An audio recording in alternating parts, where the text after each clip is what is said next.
Have you ever stood in the middle of a quiet, open field and felt the weight of history beneath your feet? Not just any history, but an entire lost world. A civilization with towering structures, bustling trade routes, and complex societies that rivaled some of the greatest cultures of the ancient world. Today, we're going on a journey to uncover one of history's most fascinating and overlooked mysteries, the Earth Mound civilizations that once flourished across the Americas, hidden for centuries in plain sight. These are not just hills or random piles of dirt. They are the remnants of advanced cultures who understood their environment in ways we are only beginning to grasp. Picture this: you're walking through the serene landscapes of the Midwest, where gentle hills roll under wide skies and farmland stretches to the horizon.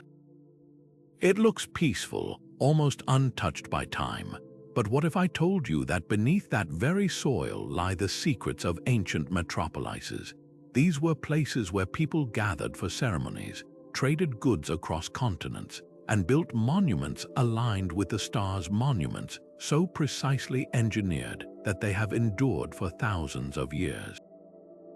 These earth mounds are more than just archaeological curiosities. They are a geologic blueprint left by societies with deep knowledge of astronomy, engineering, and sustainability. In this video, we'll explore how these incredible structures were designed, why they were built, and what they can teach us about human ingenuity and resilience.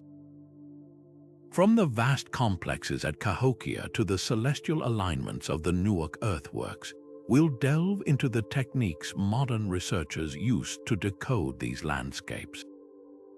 We'll see how geology reveals clues about the materials chosen, the locations selected, and the meanings embedded in every layer of Earth. This isn't just a story about the past, it's about understanding our shared heritage and recognizing the brilliance of cultures that have been overlooked for far too long. So come with me as we step into a hidden world where every mound has a story to tell, and every story challenges what we thought we knew about history. Long before European ships ever touched the shores of the Americas, the river valleys of what is now the eastern United States were the heartland of a remarkable cultural awakening. Around 1,000 years before the Common Era, the Adena people began shaping the landscape in a way that would leave a permanent mark on history. They were the pioneers, the first in a long tradition of mound-building cultures in North America. Their work started modestly, often as burial sites for important individuals, but these structures quickly grew in scale and purpose. Imagine the scene along the Ohio River over 2,000 years ago. Communities coming together to move immense amounts of earth by hand, basket by basket, creating sacred spaces that connected them to their ancestors and the cosmos. The Adena established a template of ceremony and community effort that would be expanded upon for centuries. Following in their footsteps, the Hopewell culture emerged around 200 years before the Common Era, and they took this architectural tradition to an entirely new level of sophistication. The Hopewell are often described as the great integrators of their time, not just for their engineering prowess, but for their vast trade networks that spanned the continent. Their earthworks became grander and more geometrically precise. Instead of simple burial mounds, they constructed enormous enclosures, perfect circles, sprawling octagons, and precise squares that covered acres of land. These were not random shapes. They were deliberate expressions of a complex worldview. Archaeologist Dr. Bradley Lepper has spent decades studying these alignments, noting that the Hopewell engineers designed their structures to frame celestial events with stunning accuracy. A wall might point directly to the spot on the horizon where the moon rises at its most extreme northern point, an event that only happens every 18.6 years. This required generations of meticulous observation and record-keeping, a testament to a sophisticated intellectual tradition. The true scale of their achievement, however, lies in the connections between these sites. The mounds were never isolated monuments. They were nodes in a vast cultural and economic network. The rivers of the Midwest acted as the highways of their day, with pathways and portages linking the Ohio Valley to the Great Lakes, the Gulf Coast, and even the Rocky Mountains. Through these routes, Hopewell traders acquired raw materials and transformed them into objects of stunning beauty and spiritual power. Copper from the shores of Lake Superior was hammered into intricate earspreads and headdresses. Sheets of shimmering mica were carefully cut into geometric shapes and animal effigies. Obsidian from the distant Yellowstone region was napped into razor-sharp ceremonial blades. All these treasures, gathered from the far corners of the continent, found their way into the Hopewell Heartland, often being placed as offerings within the mounds themselves. This flow of goods was accompanied by a flow of ideas, rituals, and artistic styles, creating a shared cultural identity across a huge geographic area. What supported this cultural fluorescence was a society capable of remarkable organization and environmental adaptation. While they practiced agriculture, growing sunflowers, squash, and other native crops, they also expertly managed the rich natural resources around them. Their settlements were strategically placed at the confluences of rivers, giving them access to diverse ecosystems and transportation routes. This was not a society dominated by a single powerful ruler, but rather a network of communities who came together for collective projects, likely guided by a class of religious and astronomical specialists.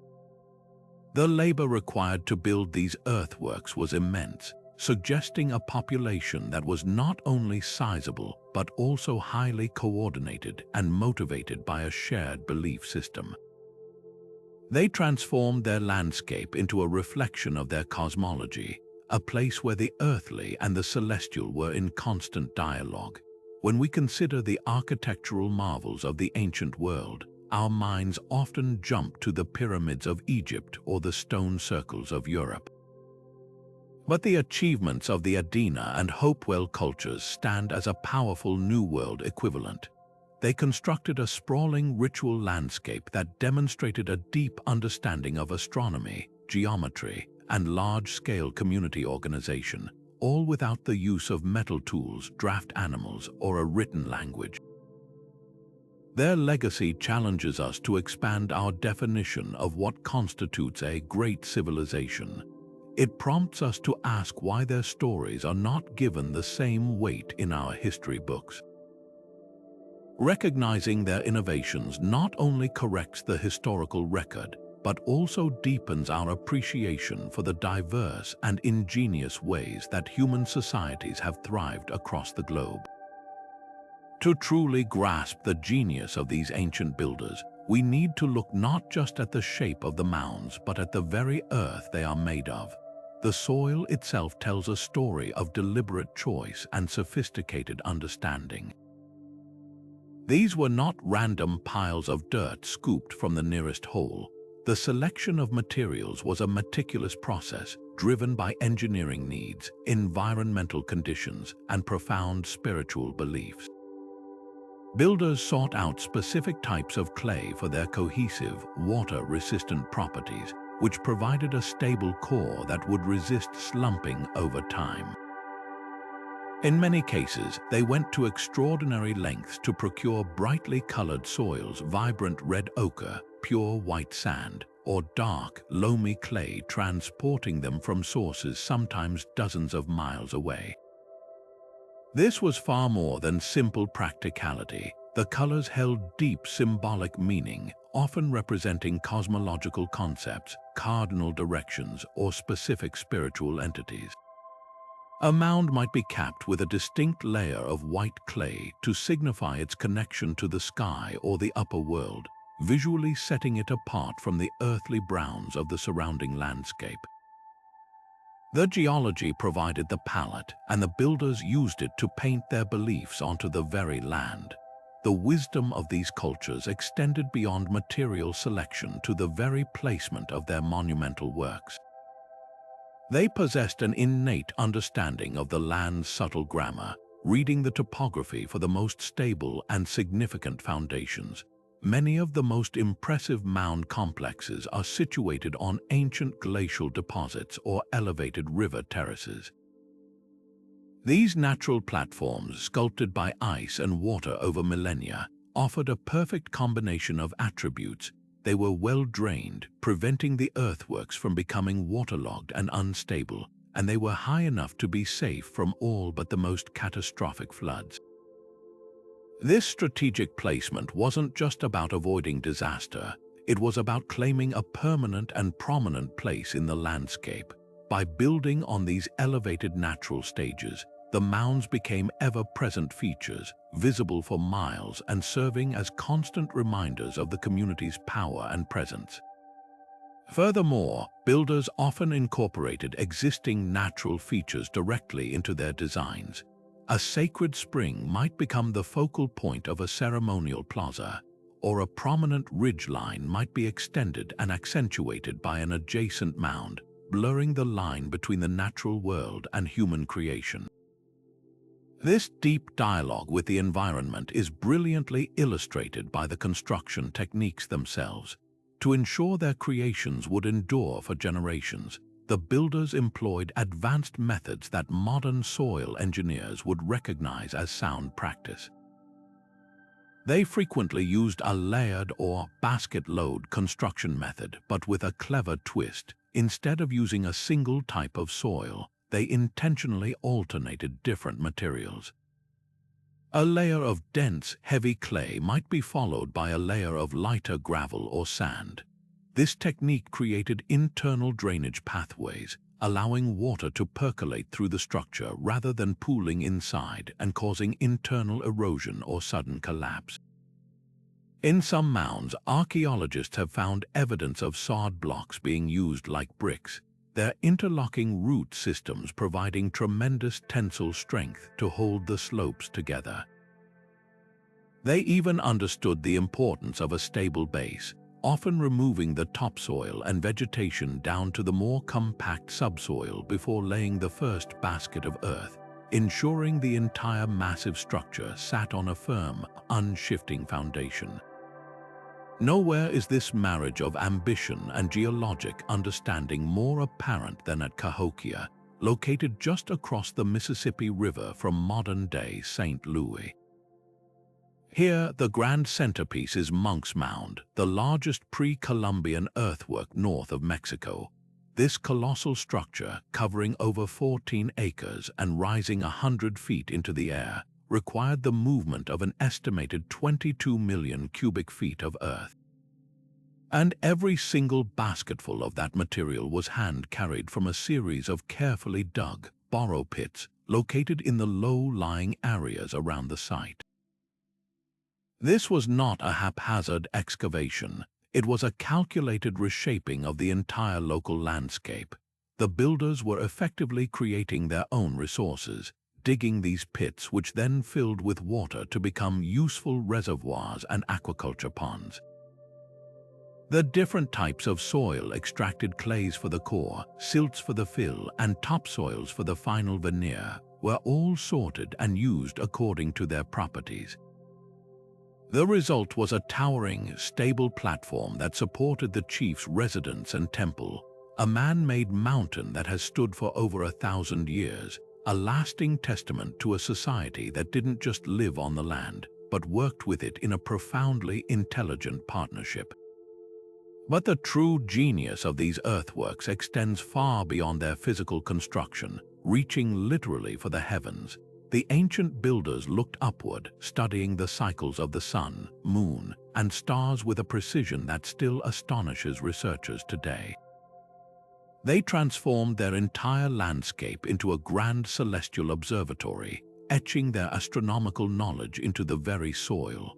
Nowhere is this more breathtakingly clear than at the Newark Earthworks in Ohio.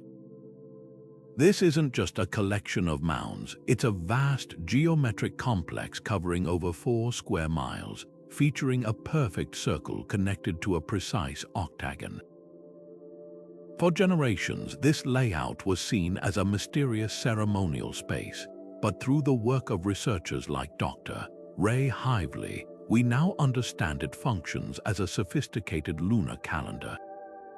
The walls of the octagon align with the extreme rising and setting points of the moon during its 18.6-year cycle, known as a major lunar standstill. This isn't a simple alignment. It required the builders to track the moon's subtle, long-term movements across the sky with incredible accuracy, a feat of observational astronomy that demands patience spanning decades. This celestial engineering reveals a society with a highly developed intellectual tradition. The geometric perfection of these earthworks implies a deep understanding of mathematical principles. The architects employed standard units of measurement and laid out their designs using ropes and stakes to create perfect circles and squares over immense distances. Dr. Hively points out that the Newark earthworks encode geometric relationships like Pythagorean triangles, demonstrating a grasp of mathematical concepts that European scholars would later formalize. This suggests the presence of specialized knowledge keepers, perhaps a class of astronomer priests who dedicated their lives to observing the skies, calculating alignments, and directing the construction. Their work was a sacred science, a way of bringing the order of the cosmos down to Earth and integrating it into the daily and ceremonial life of the community. This knowledge was undoubtedly passed down through generations orally, a complex tradition of sky lore that governed the timing of rituals, plantings, and gatherings. Other sites offer equally compelling evidence of this cosmic connection. The Great Serpent Mound in Ohio, a stunning effigy earthwork over 1,300 feet long, is more than a magnificent sculpture. Its undulating body aligns with the sunset on the summer solstice, while some researchers propose that the curves of its coils mirror the patterns of certain constellations, like the Little Dipper or the sinuous path of a comet. Whether it represents a serpent from creation stories, a celestial phenomenon, or both, its presence in the landscape signifies a belief system where the earth and sky were intimately linked. Meanwhile, at the great city of Cahokia, another form of observatory was in use, the wood henges. These were circular arrangements of massive wooden posts, functioning much like England's Stonehenge. As the sun rose on the equinoxes and solstices, it would align perfectly with specific posts, casting shadows that designated the changing seasons. Priests or leaders standing on the Great Monk's Mound could use these alignments to signal the community for ceremonies or to mark the optimal times for planting and harvest, turning astronomy into a practical community-wide guide.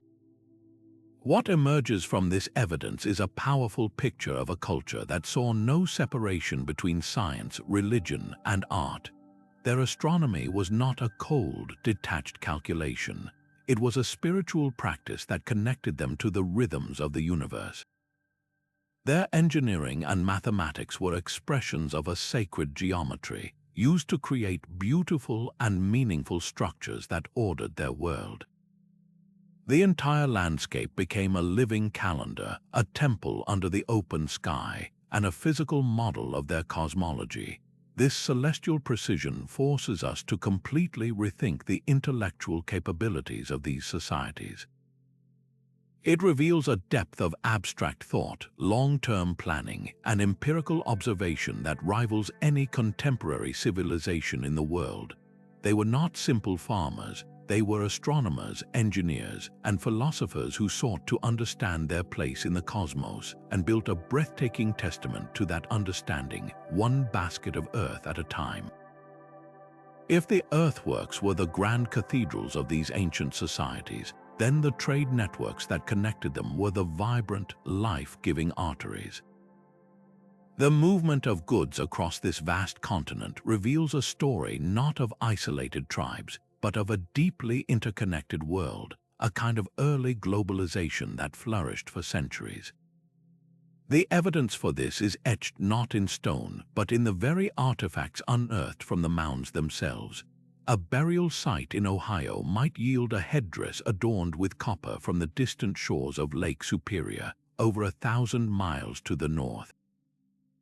A ceremonial altar in Illinois could be inlaid with shimmering sheets of mica, carefully quarried from the Appalachian Mountains, and perhaps most astonishingly, a blade made of volcanic glass, known as obsidian, found its way from the geologically unique terrain of Yellowstone National Park in Wyoming all the way to the Hopewell Heartland. Each of these exotic materials tells a tale of an incredible journey, a testament to the far-reaching connections these cultures maintained. This was far more than simple commerce or a primitive barter system.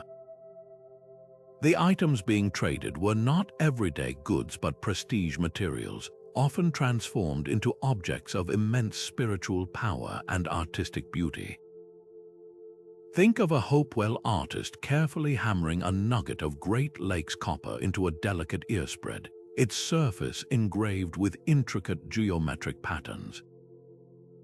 Or an Adena craftsperson carving a pipe from Ohio pipestone into the graceful form of a bird in flight, its eyes inlaid with pearls from the Mississippi River. These were not mere commodities, they were masterpieces.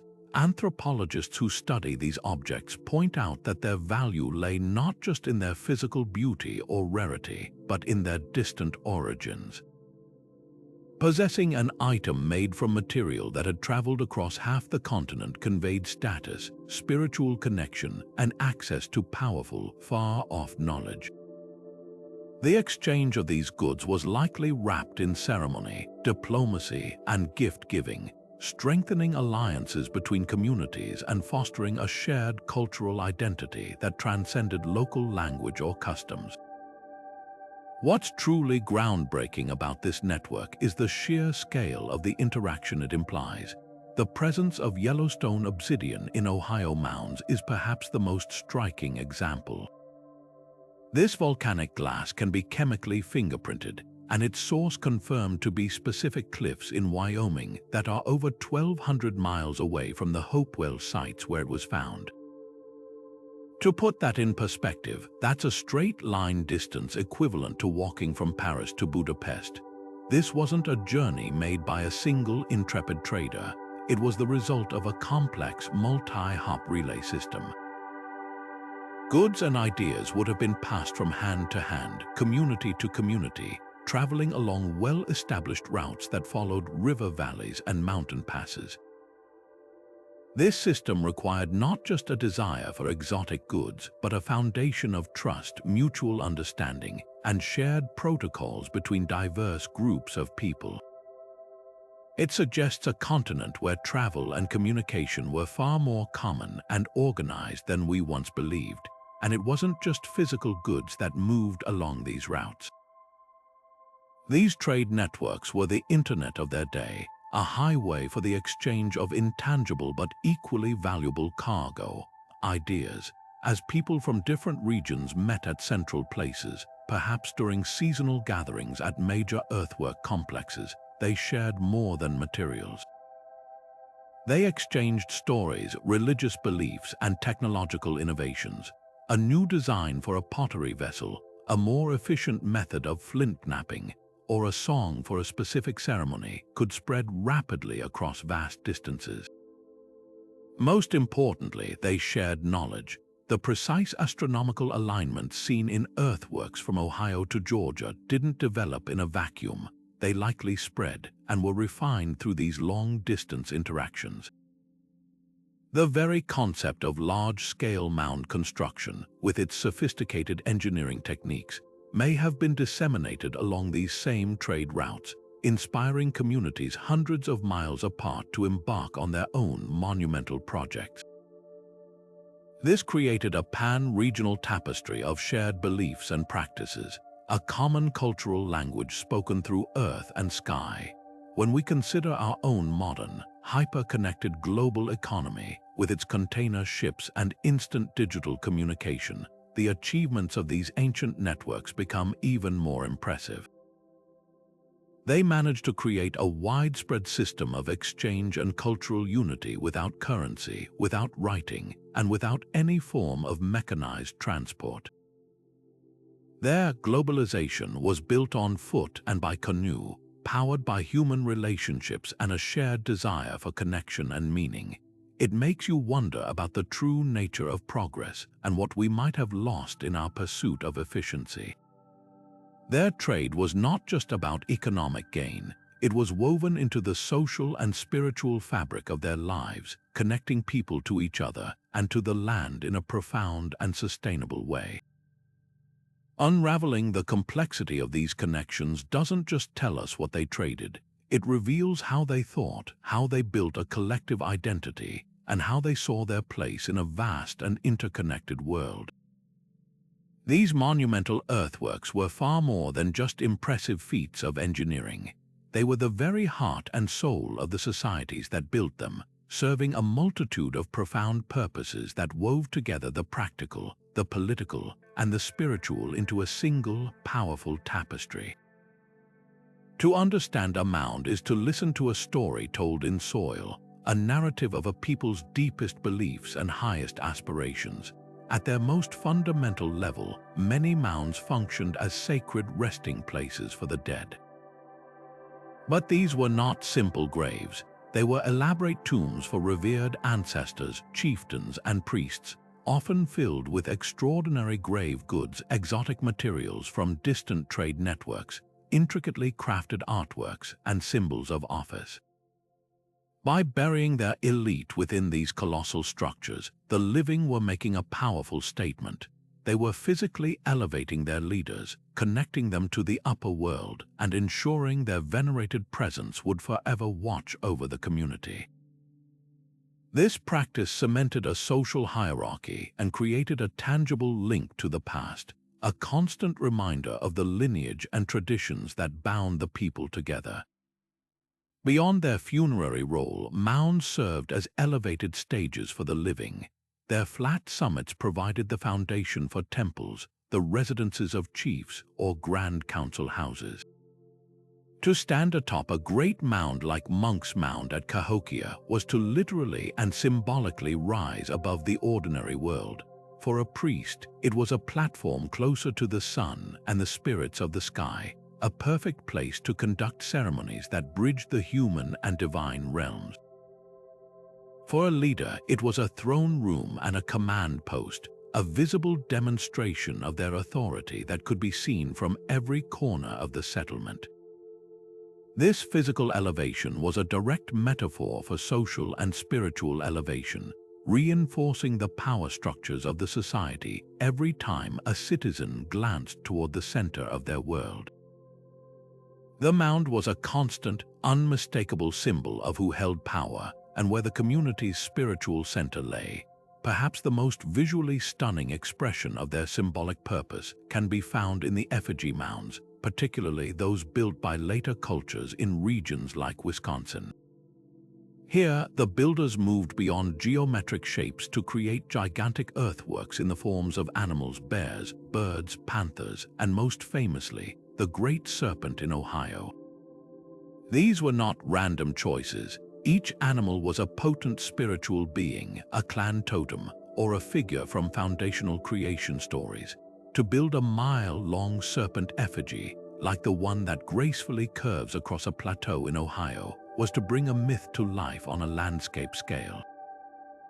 It was a way of claiming the land for that spirit, of embedding their cosmology directly into the earth itself. The people weren't just building on the land, they were in a dialogue with it, shaping it to reflect their understanding of the universe and their place within it. A visitor walking the length of such an effigy would have been participating in a pilgrimage, physically tracing a story of creation, renewal, or spiritual journey. This symbolic function was activated during great communal gatherings. The vast plazas flanked by mounds were the ancient equivalent of city squares, amphitheaters, and cathedrals all rolled into one. Imagine the scene during a solstice celebration or a harvest festival. Hundreds, perhaps thousands of people gathered together. The air would be thick with the smell of cooking food from communal feasts, the sound of drums and chanting, and the sight of priests and leaders performing rituals on the high platforms. In these moments, the mounds provided more than just a backdrop. They were active participants in the ceremony. Their sheer presence reinforced social cohesion, reminding everyone of their shared identity, their common history, and their collective purpose. Political decisions announced from a mound top carried the weight of divine sanction and ancestral approval. The mounds were the pillars that held up the entire social and spiritual universe of these cultures. This deep, layered symbolism is beautifully illustrated by the life history of individual mounds, such as the Emerald Mound in Mississippi. This massive, flat-topped structure was not built in a single campaign. Instead, it grew organically over generations, much like the rings of a tree. A new leader might add a layer of earth to expand the summit, or a new clan might contribute a fresh facing of colored clay to signify their rising prominence. Each new phase of construction was a chapter added to an ongoing story, a physical manifestation of the community's evolving traditions, leadership, and beliefs. The mound became a living history book written in soil, its strata holding the secrets of dynastic successions, changing spiritual practices, and the enduring will of a people to make their mark on the world. They transformed their landscape into a narrative, a permanent record of their values: reverence for ancestors, respect for leadership, a connection to the spirit world, and the paramount importance of community. These priorities, etched so grandly into the earth, challenge us to consider what monuments we build today and what stories they will tell about our own values to the generations yet to come. When we consider the sheer scale of these earthworks, the numbers alone are enough to inspire awe. To construct a massive platform mound like Monk's Mound at Cahokia, its base larger than the Great Pyramid of Giza, required the movement of an estimated 22 million cubic feet of soil. And every single ounce of that earth was moved without the aid of wheels, domesticated animals, or metal tools. The primary technology was the human body, coordinated by a sophisticated social organization. Laborers would have used simple yet effective tools: woven baskets to carry the dirt, digging sticks made of fire, hardened wood, or animal shoulder blades to break the ground, and perhaps leather sacks or wooden sleds for heavier loads. This was a monumental undertaking of logistics and sheer physical effort, a project that would have required the coordinated work of entire communities over many generations. The fact that they embarked on such endeavors speaks volumes about their motivation, their shared belief systems, and their incredible capacity for organized, long-term labor. But raw effort alone does not account for the longevity of these structures. The true innovation lies in the sophisticated engineering principles they developed through centuries of trial, observation, and accumulated knowledge.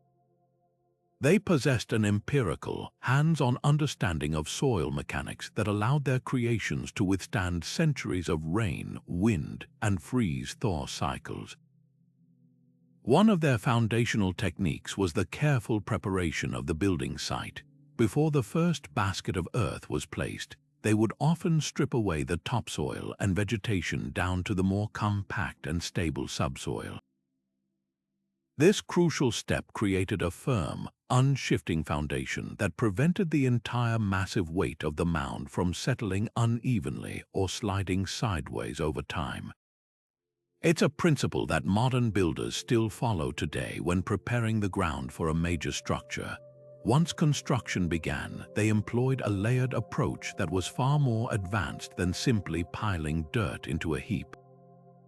They intentionally used different types of soil in strategic ways: A core of heavy, dense clay would provide a stable center, while layers of lighter gravel or sand would be incorporated to create internal drainage pathways.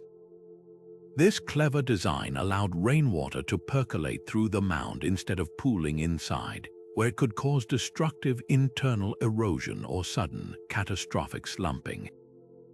In some cases, they even used blocks of sod cut from the ground with their root systems intact and laid them like bricks. These interlocking mats of grass and roots provided tremendous tensile strength, acting like a natural geotextile to hold the earthen slopes firmly together against the forces of gravity.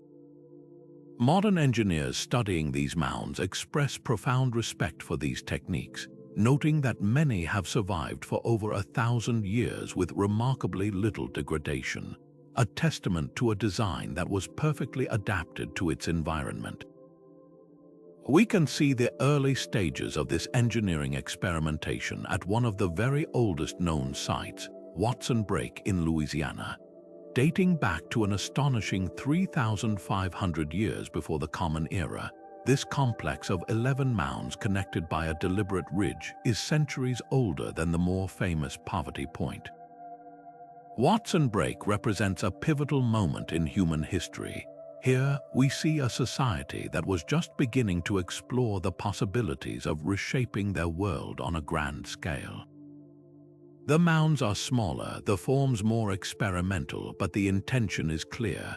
This was a people learning how to build, discovering through practice which techniques worked and which did not. They were laying the groundwork, both literally and figuratively, for the magnificent achievements that would follow. Watson Break is not a primitive attempt. It is a brilliant prototype, the foundational blueprint for an entire architectural tradition that would flourish across the continent. This evidence completely upends the outdated and prejudiced notion of prehistoric peoples as simple, primitive hunters and gatherers barely surviving against nature. The construction of these earthworks required the very opposite of a simple existence. It demanded large-scale, organized labor, the kind that only a settled, coordinated society with a surplus of food and a clear chain of command can achieve. It required long-term planning that stretched across generations, with a community so committed to a shared vision that they were willing to work for decades, even centuries, to see it realized. They were not just living on the land, they were engaging with it intellectually, solving complex problems of engineering and physics with the materials they had at hand. This technical prowess forces us to expand our definition of innovation. It didn't require steel or silicon. It was built on a deep understanding of earth, water, and human collaboration, resulting in monuments that have endured as a silent challenge to our modern assumptions of what ancient societies could accomplish. This remarkable engineering skill was matched by an equally profound understanding of the natural world. The mound-builders were not conquerors of their environment. They were astute partners, reading the landscape with a wisdom that allowed them to thrive for centuries without exhausting the resources around them. Their choice of location was the first and perhaps most critical adaptation. Rather than attempting to bend nature to their will, they sought out places that offered inherent advantages. They consistently built their settlements on natural high ground, ancient glacial ridges, river terraces, and bluffs that stood safely above floodplains. This wasn't just about avoiding disaster. It was about positioning their communities within the most productive and resilient ecological zones. These elevated spots provided security from seasonal floods while remaining intimately connected to the fertile soils of the river valleys below, where they could practice agriculture and access rich aquatic resources. They understood the rhythm of the waters and placed their homes just outside the reach of the flood's embrace, yet close enough to benefit from its life-giving silt. This harmonious relationship extended to their use of materials. While we've already seen how they transported special soils for symbolic purposes, the vast majority of the earth they moved was sourced locally and sustainably. The borrow pits dug to provide clay and fill for mounds were not simply abandoned scars on the landscape. These depressions were often intentionally shaped and integrated into the community's infrastructure. Many evolved into productive wetland habitats, ponds that stored water for irrigation, attracted fish and waterfowl, and provided clay for pottery. In this way, the act of building a mound also created a new, useful ecological niche. They were practicing a form of early resource cycling, turning what could have been a wasteland into a valuable asset. Furthermore, by using primarily local soils, they avoided the massive environmental disruption that would have come from strip mining distant areas, minimizing their footprint on the broader ecosystem. Perhaps the most stunning evidence of their sustainable practices comes from a discovery far to the south, in the Amazon rainforest.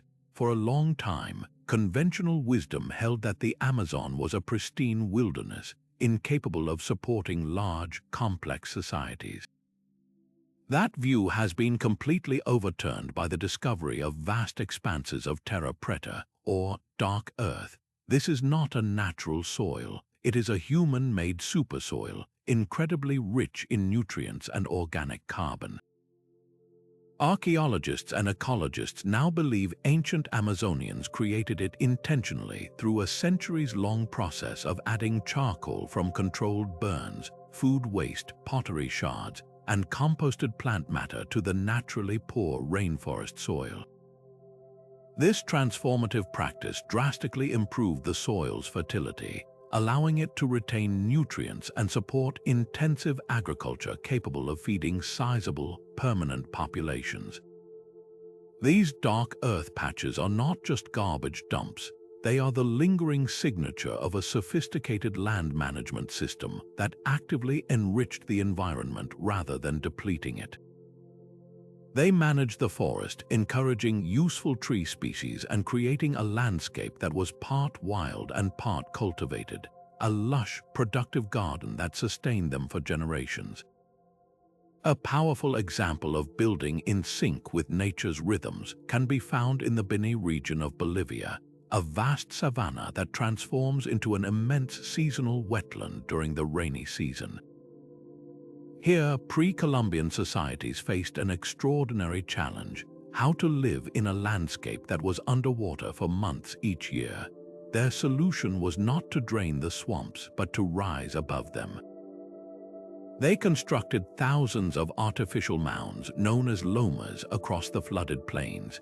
These weren't just small hillocks, some were large enough to support entire villages, complete with houses, plazas, and gardens. During the dry season, life unfolded on the plains between these mounds, but when the annual floods arrived, these elevated islands became arcs of civilization, connected by canals and waterways.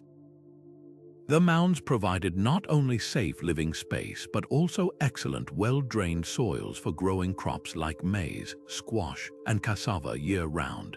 The surrounding waters teemed with fish, turtles, and other aquatic life, providing an abundant protein source.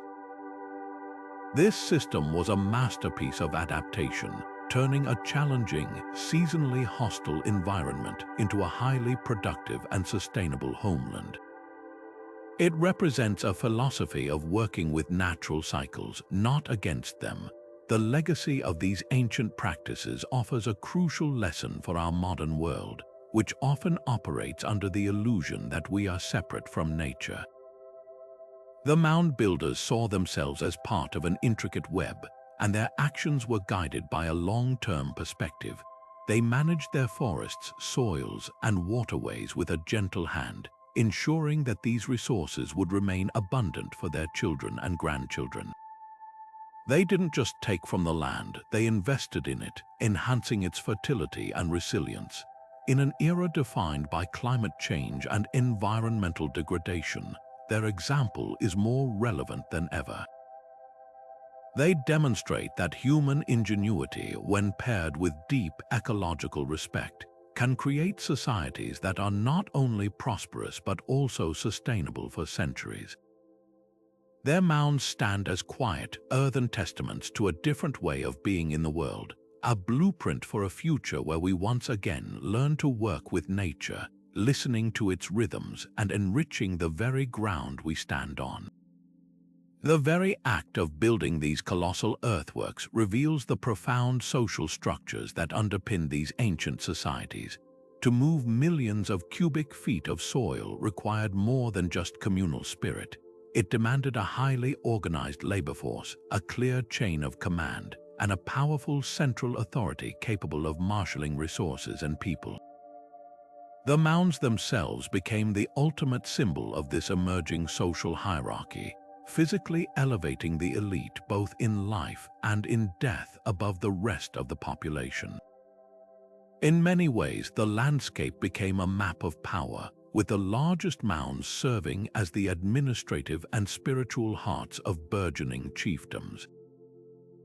A place like Cahokia, with its towering monk's mound dominating the skyline, was not just a town, it was a statement. The ruler residing atop that immense platform could look out over a vast domain, his home literally raised above the thatched roofs of the commoners, a constant, visible reminder of his elevated status and his presumed closer connection to the divine forces that governed their world. This social stratification is most starkly revealed in the way these cultures treated their dead. For the average person, burial was likely a simple affair. But for the elite, it was an elaborate theatrical production designed to project power and status into the afterlife and to legitimize the authority of their successors. The most telling evidence comes from the grave goods interred with them. Archaeologists carefully sifting through burial mounds find a clear distinction. Commoners are buried with simple, everyday objects, while high-status individuals are accompanied by treasures that speak of far-reaching influence. A chieftain might be laid to rest adorned with a cape of thousands of shell beads, his chest covered with finely hammered copper breastplates, and his hands holding ceremonial objects crafted from mica, sourced from the Appalachians or obsidian from the distant Rockies. These were not merely personal possessions, they were physical proof of control over extensive trade networks and access to rare materials, reinforcing the social order by demonstrating that the elite had privileges and connections far beyond the reach of the ordinary citizen. Perhaps no single discovery illustrates the complex and sometimes stark nature of this social hierarchy more vividly than Mound 72 at Cahokia. This wasn't just a burial mound, it was a layered narrative of power, sacrifice, and status. Excavations revealed the body of a high-status man, likely a paramount chief, laid out on a platform of thousands of shell beads arranged in the shape of a bird, a powerful spiritual symbol. Surrounding him were the remains of over 250 other individuals, many of whom appear to have been sacrificial victims who accompanied him into the afterlife. Some were young women laid out in neat rows, others were men and women who showed signs of having been executed, some beheaded, others buried alive. Alongside these human sacrifices were lavish offerings of wealth, piles of finely crafted arrow points, bundles of premium quartz crystals, and exquisite artifacts made of copper and mica. This gruesome tableau reveals the dark side of centralized power. It suggests a society where a ruler's authority was considered so absolute that it extended even into death, claiming the lives of his retainers to serve him in the next world. The mound becomes a chilling monument to inequality, showing a social structure where the power of the few was built upon the subjugation of the many. This hierarchical system was a double-edged sword. On one hand, it was the engine that made these magnificent constructions possible. The ability to organize and direct large workforces, to plan projects that spanned generations, and to mobilize surplus food and resources was a direct result of having a centralized authority. This social complexity allowed for the flowering of art, astronomy, and engineering that we so admire. Yet, this same system also sowed the seeds of potential instability.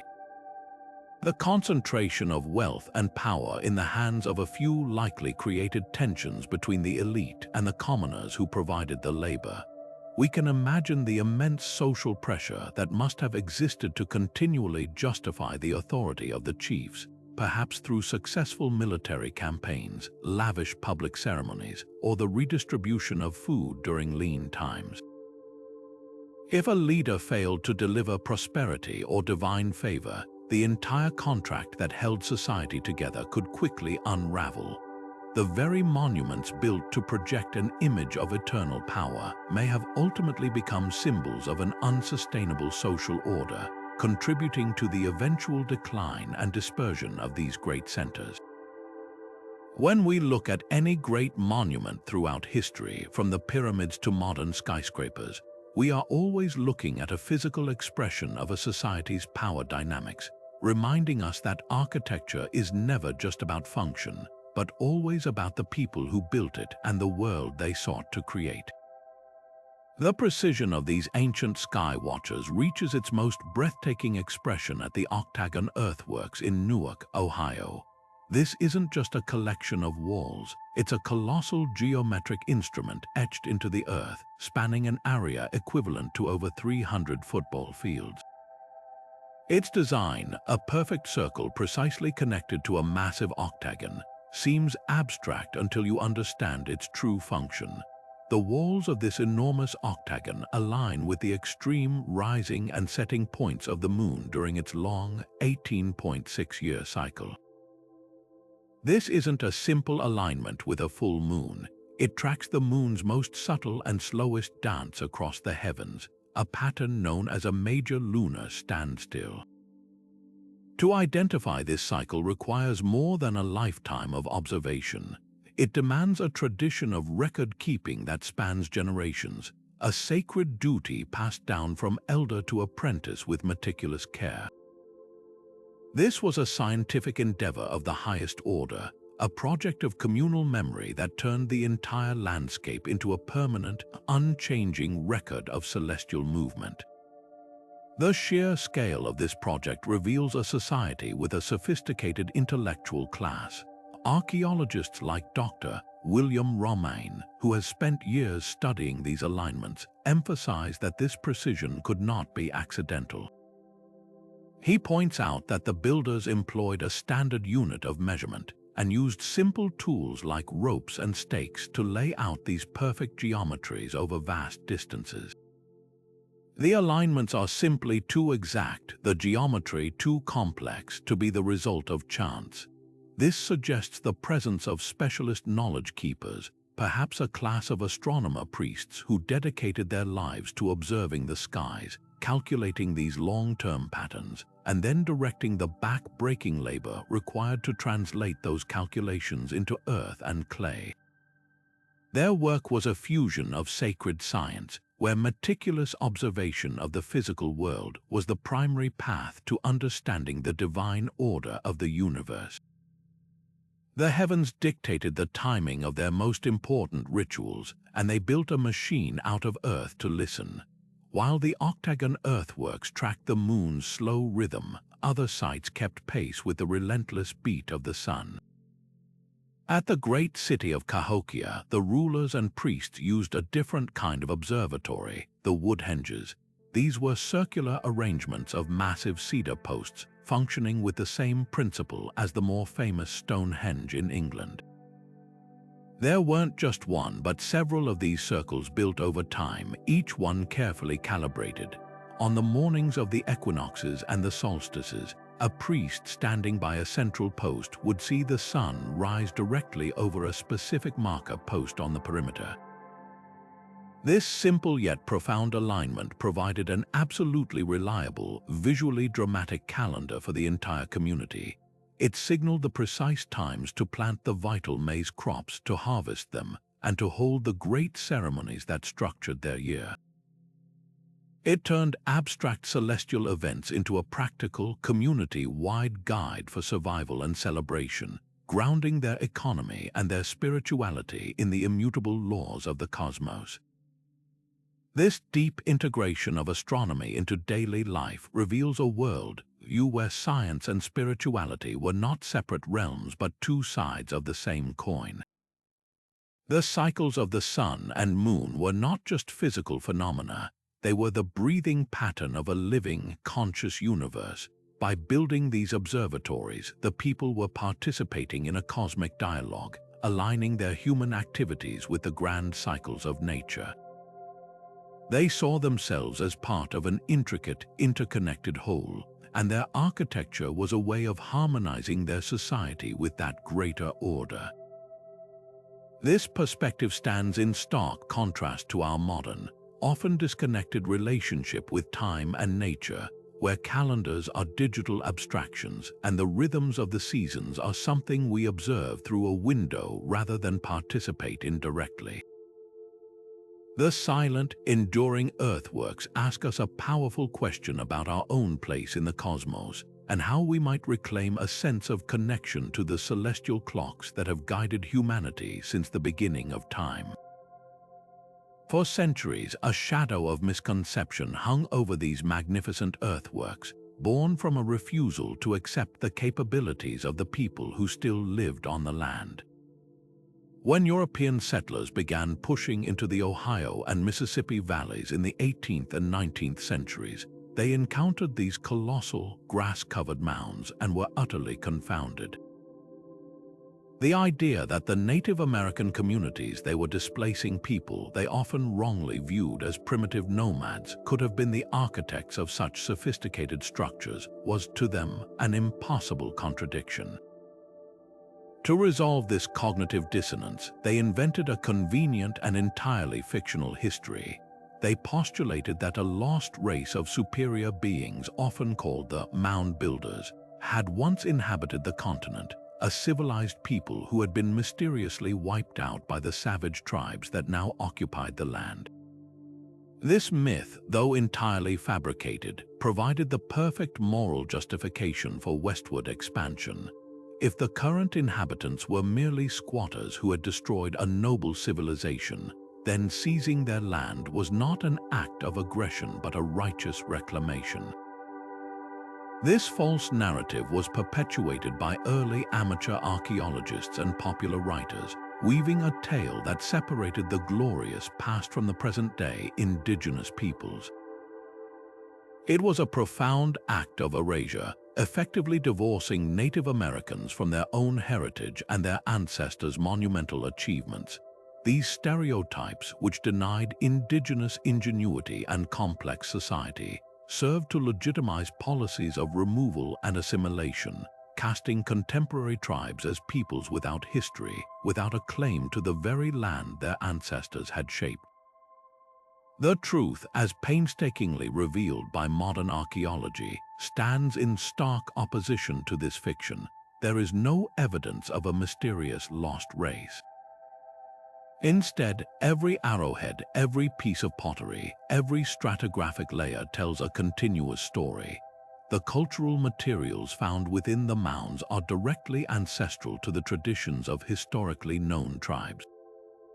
The sophisticated artistry, the burial practices, the agricultural remains, all form an unbroken chain linking the ancient past to the vibrant present of Native American communities. Scholars like Dr. Charles Mann, author of the groundbreaking book 1491, have been instrumental in dismantling these old myths and championing this new, evidence-based understanding. He emphasizes that the collaboration between cutting-edge archaeology and the deep well of indigenous oral history is revolutionizing the field. For generations, tribal stories spoke of the mound's origins and purposes, but these accounts were often dismissed as legend by Western science. Now, a growing respect for this traditional knowledge is revealing its astonishing accuracy.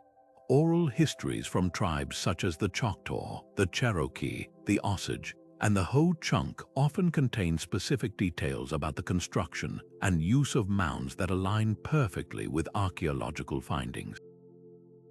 This partnership is not just correcting the historical record, it is a form of restorative justice, returning the narrative of these places to the people for whom they have always been sacred. This living connection is powerfully visible today in the ongoing stewardship of mound sites by native nations.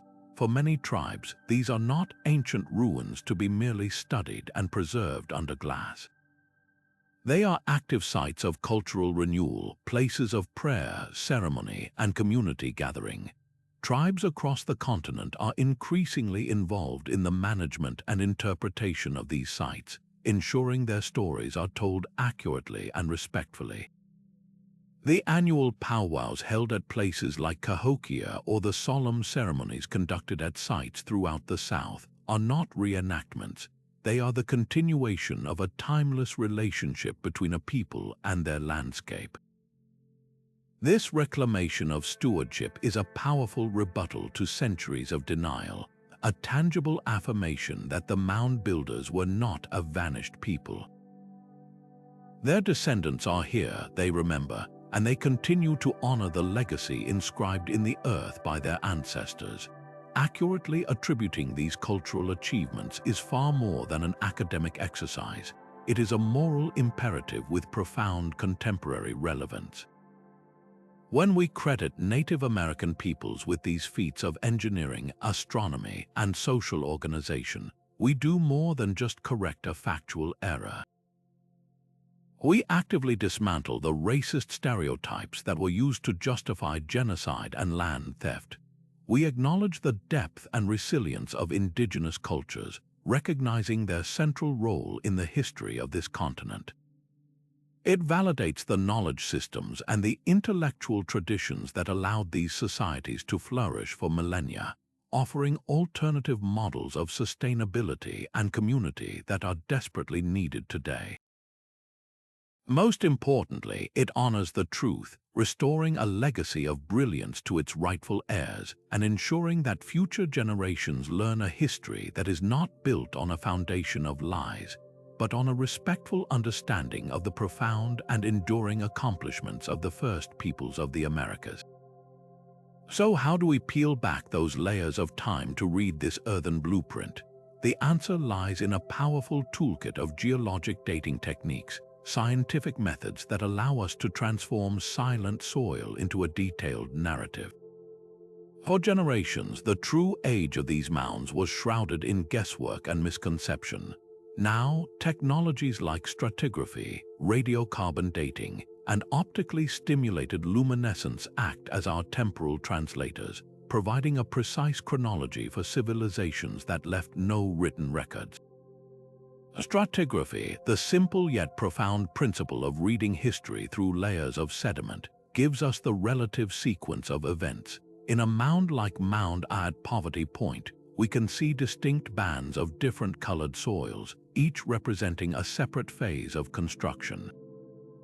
It's like reading the rings of a tree, but on a monumental scale, showing us that this incredible complex wasn't built in a single effort, but grew over 6 centuries, from around 1700 to 1100 years before the Common Era.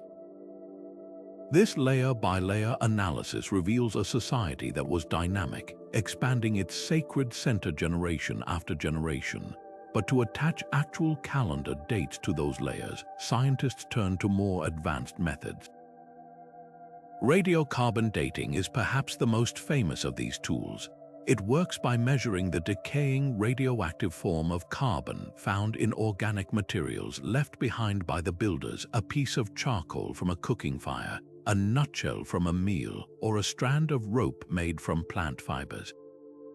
Every time we get a date from one of these tiny fragments, we are getting a direct timestamp from a person who lived and worked at the site. This allows archaeologists to build a precise timeline, showing not just the order of events but the speed of change. We can see if a mound was built in a single frenzied effort over a few decades, or if it accumulated slowly over hundreds of years. which tells us vastly different stories about social organization and political power. For dating the mounds themselves, the actual last time a grain of sand was exposed to sunlight before being buried for millennia, researchers use a brilliant technique called optically stimulated luminescence, or OSL. It works on a simple, beautiful principle. Buried quartz and feldspar minerals in the soil accumulate energy from natural background radiation over time. When scientists carefully extract a sample in complete darkness and expose it to light in a lab, that stored energy is released as a faint glow of luminescence. The intensity of that glow directly corresponds to how long that grain of sand has been sitting in the dark. By measuring this, OSL can tell us the exact age of an earthen layer, providing a powerful check on other dating methods and allowing us to date sites that lack organic materials. A geologist might explain that by analyzing the mineral composition of these soils, they can also detect the human fingerprint spots of intensely burned soil that indicate ritual fires, or layers of distinctly different clay that were intentionally imported from a distant source, turning a simple soil profile into a diary of cultural practices. The revolutionary impact of these techniques is perfectly illustrated by the story of Watson Break in Louisiana. For a long time, the magnificent poverty point was considered an anomaly, a sudden, inexplicable flowering of complexity around 1500 years before the Common Era. The accepted timeline for mound building in North America was relatively short. Then, in the 1990s, archaeologists applied these new dating methods to a lesser-known site, Watson Break. To the astonishment of the entire field, radiocarbon and OSL dating revealed that its 11 mounds and connecting ridges were constructed around 3,500 years before the Common Era. This one discovery pushed back the origins of monumental architecture in North America by thousands of years, proving that sophisticated societies were organizing to reshape their landscape much earlier than anyone had dreamed possible. It completely rewrote the history books, forcing a humbling and exciting re-evaluation of the entire archaic period. This is the power of technology to transform our understanding. It takes what we think we know and reveals a deeper, richer, and more complex truth lying just beneath the surface, waiting for the right tools to bring it to light. While the earthworks of North America are awe-inspiring in their own right, they are far from a unique phenomenon. When we pull back for a global view, we discover a fascinating pattern. Across continents and millennia, human beings have repeatedly turned to the earth itself as their primary building material, molding the landscape to meet their deepest needs. This universal impulse reveals something fundamental about our species. From the ancient tell mounds of the Middle East, which grew layer by layer from the accumulated debris of centuries of human habitation, to the turpin of Northern Europe, artificial hills constructed by the Dutch and Frisian peoples to create safe havens from the relentless North Sea floods, the story is the same. In the vastness of the Amazon rainforest, recent LiDAR technology has peeled back the jungle canopy to reveal sprawling geometric earthworks and purpose-built mounds, proving that complex societies thrived in environments once thought too harsh for large-scale settlement. This wasn't a shared idea that spread from a single source.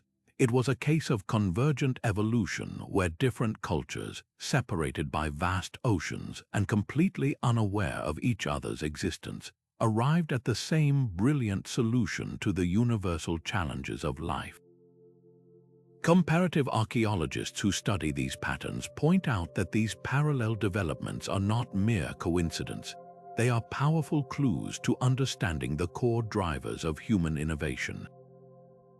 When faced with similar problems, how to create sacred space, how to achieve safety from enemies or floods, how to manage water for agriculture, or how to visibly project power, disparate societies often independently develop remarkably similar architectural answers. The raw material was always underfoot. Earth is ubiquitous, forgiving, and requires only communal labor and simple tools to transform. Building with earth became a fundamental technology, a physical expression of a community's ability to organize, its shared beliefs, and its determination to leave a permanent mark on the world. This global tapestry of mound building suggests that the desire to shape our environment is hardwired into us, a fundamental expression of human culture that emerges whenever people come together to build a common future. The similarities can be so striking that they spark debates about ancient transoceanic contact. Consider the platform mounds of the great Mesoamerican cities like those built by the Maya or at the Zapotec city of Monte Alban. These structures, with their flat tops crowned by temples and palaces, bear an uncanny resemblance to the great platform mounds of Cahokia. The temptation is to imagine a direct connection, a diffusion of ideas across thousands of miles. While such contact cannot be entirely ruled out, most scholars see this as a premier example of convergent evolution. Both cultures, though worlds apart, were undergoing similar social transformations: the rise of centralized leadership, the growth of dense populations, and the need for a clear physical hierarchy. What better way to symbolize the power of a new ruling class than to literally raise them above everyone else on a monumental earthen stage? The platform mound became the perfect architectural solution to a common social problem, invented separately but for strikingly parallel reasons. This global perspective does more than just catalog interesting architectural parallels. It fundamentally enriches our appreciation of the North American mound builders. It lifts them out of the outdated and isolated category of mysterious prehistoric tribes and places them firmly within a grand, worldwide tradition of human ingenuity. They were not outliers or anomalies. They were participating in a universal human endeavor. Their achievements in astronomy, engineering, and social organization stand as a new world chapter in a global story of how humanity learned to build, worship, and govern. Seeing the Hopewell earthworks alongside the Turpin of Europe or the geometric earthworks of the Amazon allows us to appreciate their works not as primitive attempts, but as sophisticated solutions that hold their own against any global comparison. It connects these isolated mysteries into a shared human narrative, reminding us that the drive to build, to create meaning, and to commune with the spiritual world through the transformation of landscape is a thread that binds all of humanity together across time and space. To truly understand these ancient landscapes, we must move beyond seeing them as mere architecture and begin to feel them as sacred geography. The mounds were far more than physical structures. They were considered active portals to the spirit world, carefully positioned points where the veil between the earthly realm and the unseen dimensions was believed to be at its thinnest. This worldview saw the earth not as an inanimate resource, but as a living, breathing entity, a mother and a spiritual force. Building a massive earthen structure was therefore a profound act of communion, a way of shaping and honoring this living entity to create a dedicated space for interaction with the divine. Every basket of soil carried and placed was part of a collective prayer, transforming the entire location into a consecrated altar on a monumental scale. These were places where people came to communicate with ancestors, to appeal to powerful spiritual forces that governed the weather and the harvest, and to mark the great cycles of life, death, and renewal that defined their existence. The artifacts left behind offer eloquent testimony to these powerful ceremonial practices. Excavations frequently uncover beautifully crafted ceremonial pipes, often carved from stone in the forms of powerful animals like birds, bears, or frogs. These were not for casual use, they were sacred instruments. Smoking specially prepared tobacco or other mixtures during rituals was believed to carry prayers upward with the smoke, creating a direct line of communication to the spirit world. Similarly, exquisite animal effigies cut from sheets of mica or hammered from copper were not simple decorations. They likely represented spiritual guardians, clan totems, or mythic figures from creation stories, serving as physical manifestations of unseen powers during ceremonies. Even the burial goods placed with the dead shell beads, polished stones, and bundles of sacred objects speak to a belief in an afterlife and a desire to equip the deceased for their spiritual journey. Each of these items points to a space where the mundane and the sacred seamlessly intersected, where everyday life was elevated and connected to a much larger cosmic order. This connection was activated most powerfully during large communal gatherings, and the archaeological record is rich with evidence of these events. The flat summits of platform mounds and the vast plazas surrounding them were designed to hold hundreds, if not thousands, of people. Soil analyzers from these surfaces often reveal thick, dark layers rich with organic material, the remains of enormous feasts. We can imagine the scene, the air filled with the scent of roasting venison and stewed corn, the sound of drums and chanting, and the sight of entire communities sharing food in a powerful act of social and spiritual bonding. Alongside these food remains, archaeologists find evidence of massive ritual fires, their charcoal and ash concentrated in specific, purpose-built pits. These fires would have lit up the night sky, their flames a beacon of shared identity and a symbolic conduit to the celestial realm. These gatherings were likely timed to celestial events, like the solstices observed from the woodhenges, or to mark important rites of passage, military victories, or agreements between groups, reinforcing the social fabric through unforgettable shared experiences. Nowhere is the fusion of myth and landscape more visually stunning than in the effigy mounds of the upper Midwest, particularly in Wisconsin. Here, builders moved beyond geometric shapes to create colossal earthen sculptures of animals stretching hundreds of feet across the ground. A massive bear effigy might seem to amble over a ridge, while a magnificent bird with outstretched wings appears to soar over a river valley.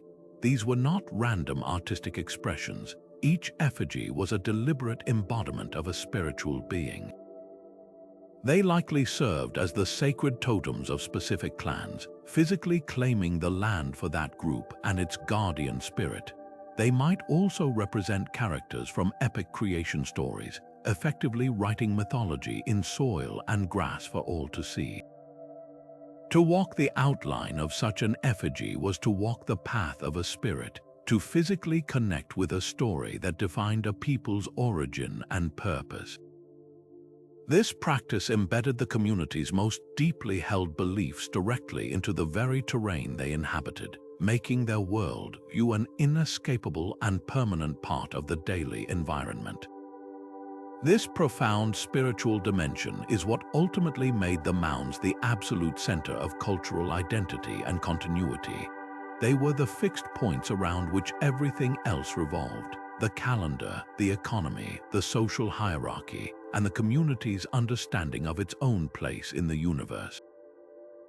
The collective memory of a people was stored not just in stories told around a fire, but in the very soil they gathered upon. The memory of who built the first layer, of the great ceremony held during a drought, of the chief buried with honor. These stories became inseparable from the mound itself. It functioned as an archive, a temple, and a memorial all in one. This is how sacred spaces shape collective memory. They provide a tangible, unchanging anchor for a community's narrative. Long after the specifics of a battle or a harvest fade from direct recall, the mound remains, a permanent reminder of the shared past and the shared values that bound people together across generations, revealing the very heart of the mound-builders' world, where the spiritual and the earthly were one and the same. None of these breathtaking achievements would have been possible without a revolution happening in the fields and gardens that surrounded these rising monuments. The ability to feed thousands of people who were not directly involved in food production was the fundamental engine that powered the entire mound-building phenomenon. This agricultural transformation turned societies of hunter-gatherers into stratified civilizations capable of breathtaking communal projects. The secret to their success lay in a powerful combination of incredibly fertile landscapes and brilliantly innovative farming techniques that sustainably maximized nature's bounty. The great river valleys of the Mississippi, the Ohio, and the Missouri provided more than just transportation routes. They offered annually renewed, nutrient-rich floodplains. These were the breadbaskets of the ancient world, and the people learned to work with the river's rhythms, practicing a form of floodplain agriculture where seasonal overflows naturally irrigated and fertilized their fields, depositing a fresh layer of life-giving silt with each spring flood.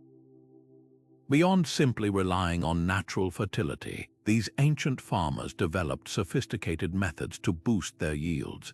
In some regions, they constructed raised fields or garden beds, carefully mounding soil into long, linear ridges separated by shallow canals. This technique provided multiple advantages. It improved drainage for plant roots, reduced soil erosion, and the water in the canals helped moderate soil temperature, extending the growing season.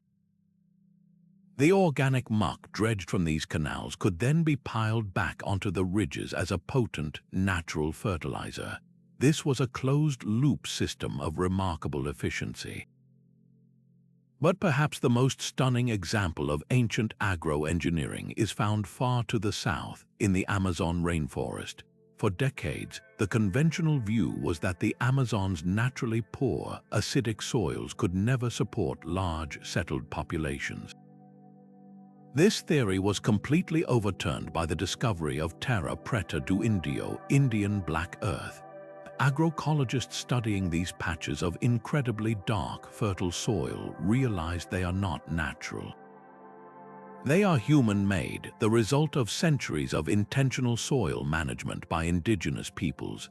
This dark earth was created through a deliberate process of adding charcoal from controlled, low-temperature burns, a process called biochar, mixed with kitchen waste like animal bones and fish scales, pottery shards, and composted plant matter. This recipe transformed the barren yellow soil into a deep, nutrient-dense loam that remains fertile for centuries. The charcoal acts like a sponge, retaining moisture and nutrients and providing a perfect habitat for beneficial soil microbes. This wasn't just casual enrichment. It was a sustained, generational investment in the land that allowed for intensive, permanent agriculture and the rise of complex societies in an environment once thought incapable of supporting them. It stands as one of history's most powerful examples of sustainable farming, a technology that enhanced the ecosystem rather than depleting it. This mastery over their food supply created a caloric surplus that changed everything. With reliable harvests of the Three Sisters, maize, beans, and squash societies could support much larger, denser populations. This surplus meant that not everyone had to spend their days in the fields.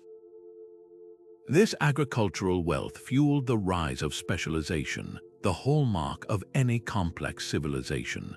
A steady, abundant food supply allowed individuals to step away from farming and dedicate their lives to other crucial roles.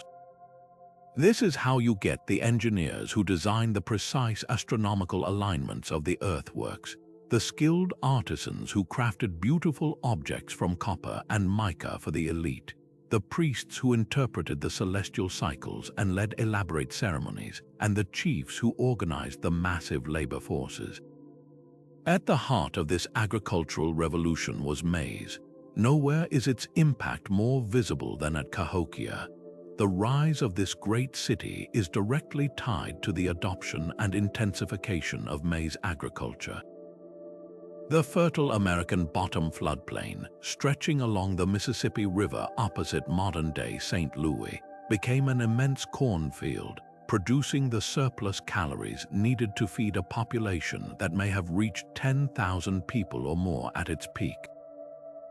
This maize-based economy didn't just fill bellies. It created a new form of power. Control over the production, storage, and distribution of this staple crop likely became a primary source of authority for the emerging elite. In fact, the mounds themselves may have played a direct role in this agricultural economy. While their summits held temples and chiefly residences, their broad, dry bases could have served as ideal storage facilities for the community's surplus grain, protecting it from rot and vermin. They might also have functioned as distribution centers, where food was allocated to the labor force or redistributed by leaders to reinforce their status and ensure social stability. The entire societal structure, the priests, the artists, the warriors, and the thousands of laborers who built the mounds rested on the foundation of a successful harvest. This deep dependence on agriculture also made these societies vulnerable. Periods of drought or flooding, easily detectable in the tree ring records and sediment cores studied by modern scientists, would have caused crop failures, famine, and social unrest, potentially triggering the decline of even the most powerful centers. The incredible cultural achievements we admire, the art and astronomy and engineering, were all made possible by the practical, muddy work of farming.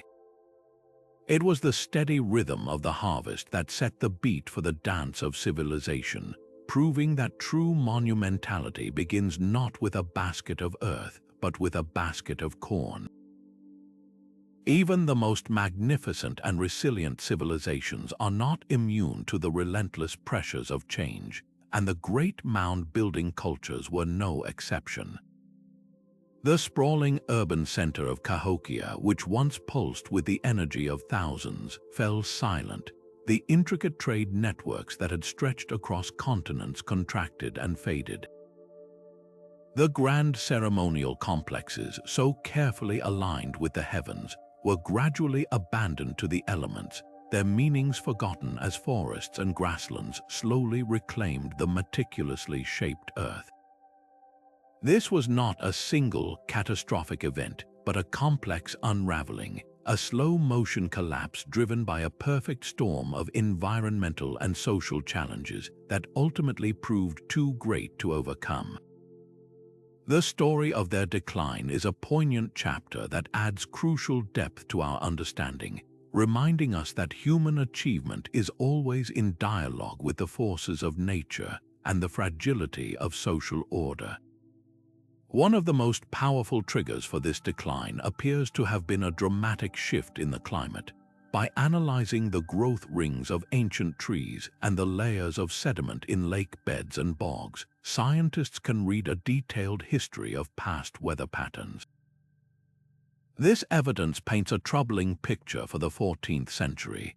Tree rings from across the Midwest show a period of extended and severe droughts, decades where the life-giving rains failed to arrive with their usual reliability.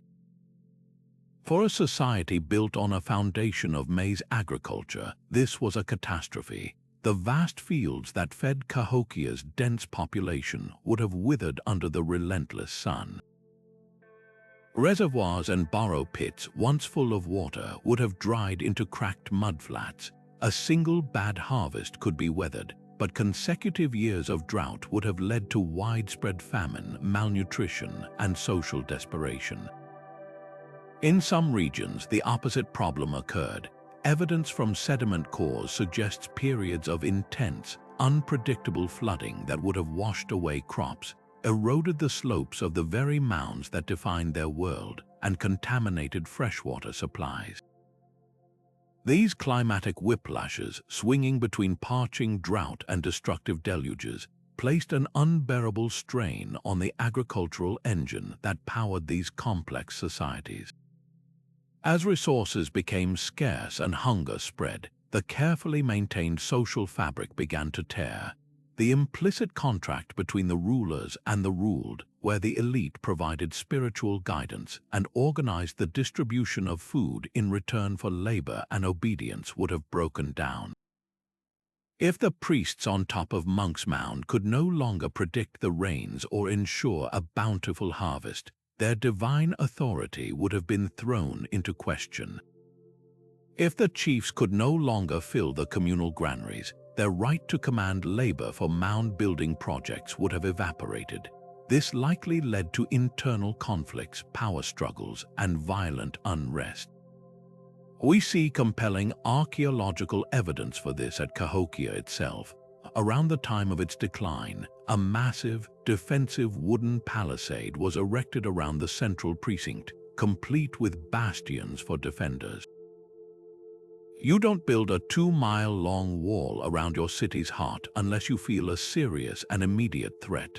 The nature of that threat is hinted at in other finds: unburied bodies showing signs of traumatic injury, and clusters of arrow points in ways that suggest conflict rather than hunting. It seems the social cohesion that had enabled them to build wonders was fracturing under the pressure of scarcity, turning communities inward and neighbor against neighbor.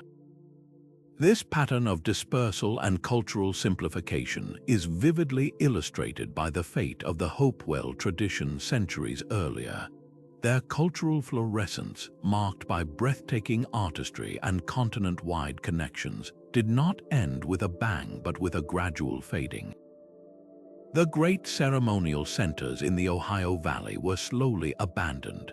The long-distance trade routes that brought obsidian from Yellowstone and copper from Lake Superior fell into disuse. The knowledge of precise astronomical alignments and complex geometric earthwork construction faded from memory. This wasn't necessarily a violent collapse but a cultural retreat. The large, interconnected Hopewell interaction sphere fragmented into smaller, more localized groups who focused on their immediate survival. They likely returned to a more generalized lifestyle, relying on a mix of local hunting, gathering, and small-scale gardening. The grand, collective vision that had produced the Newark Earthworks was replaced by more insular, community-focused concerns. The great cultural tapestry unraveled, its threads reweaving into smaller, simpler patterns. The fall of these civilizations is not a story of failure but one of sobering relevance. It serves as a powerful reminder that environmental change and social complexity are deeply intertwined. A society's resilience is tested not during times of plenty, but when resources become constrained and the climate becomes unpredictable. The mound-builders' dependence on a stable climate for their maize-based economy became their Achilles' heel. Their highly centralized and stratified social structure, which was their greatest strength during times of prosperity, may have become a liability during crisis, as power struggles and inequality exacerbated the suffering.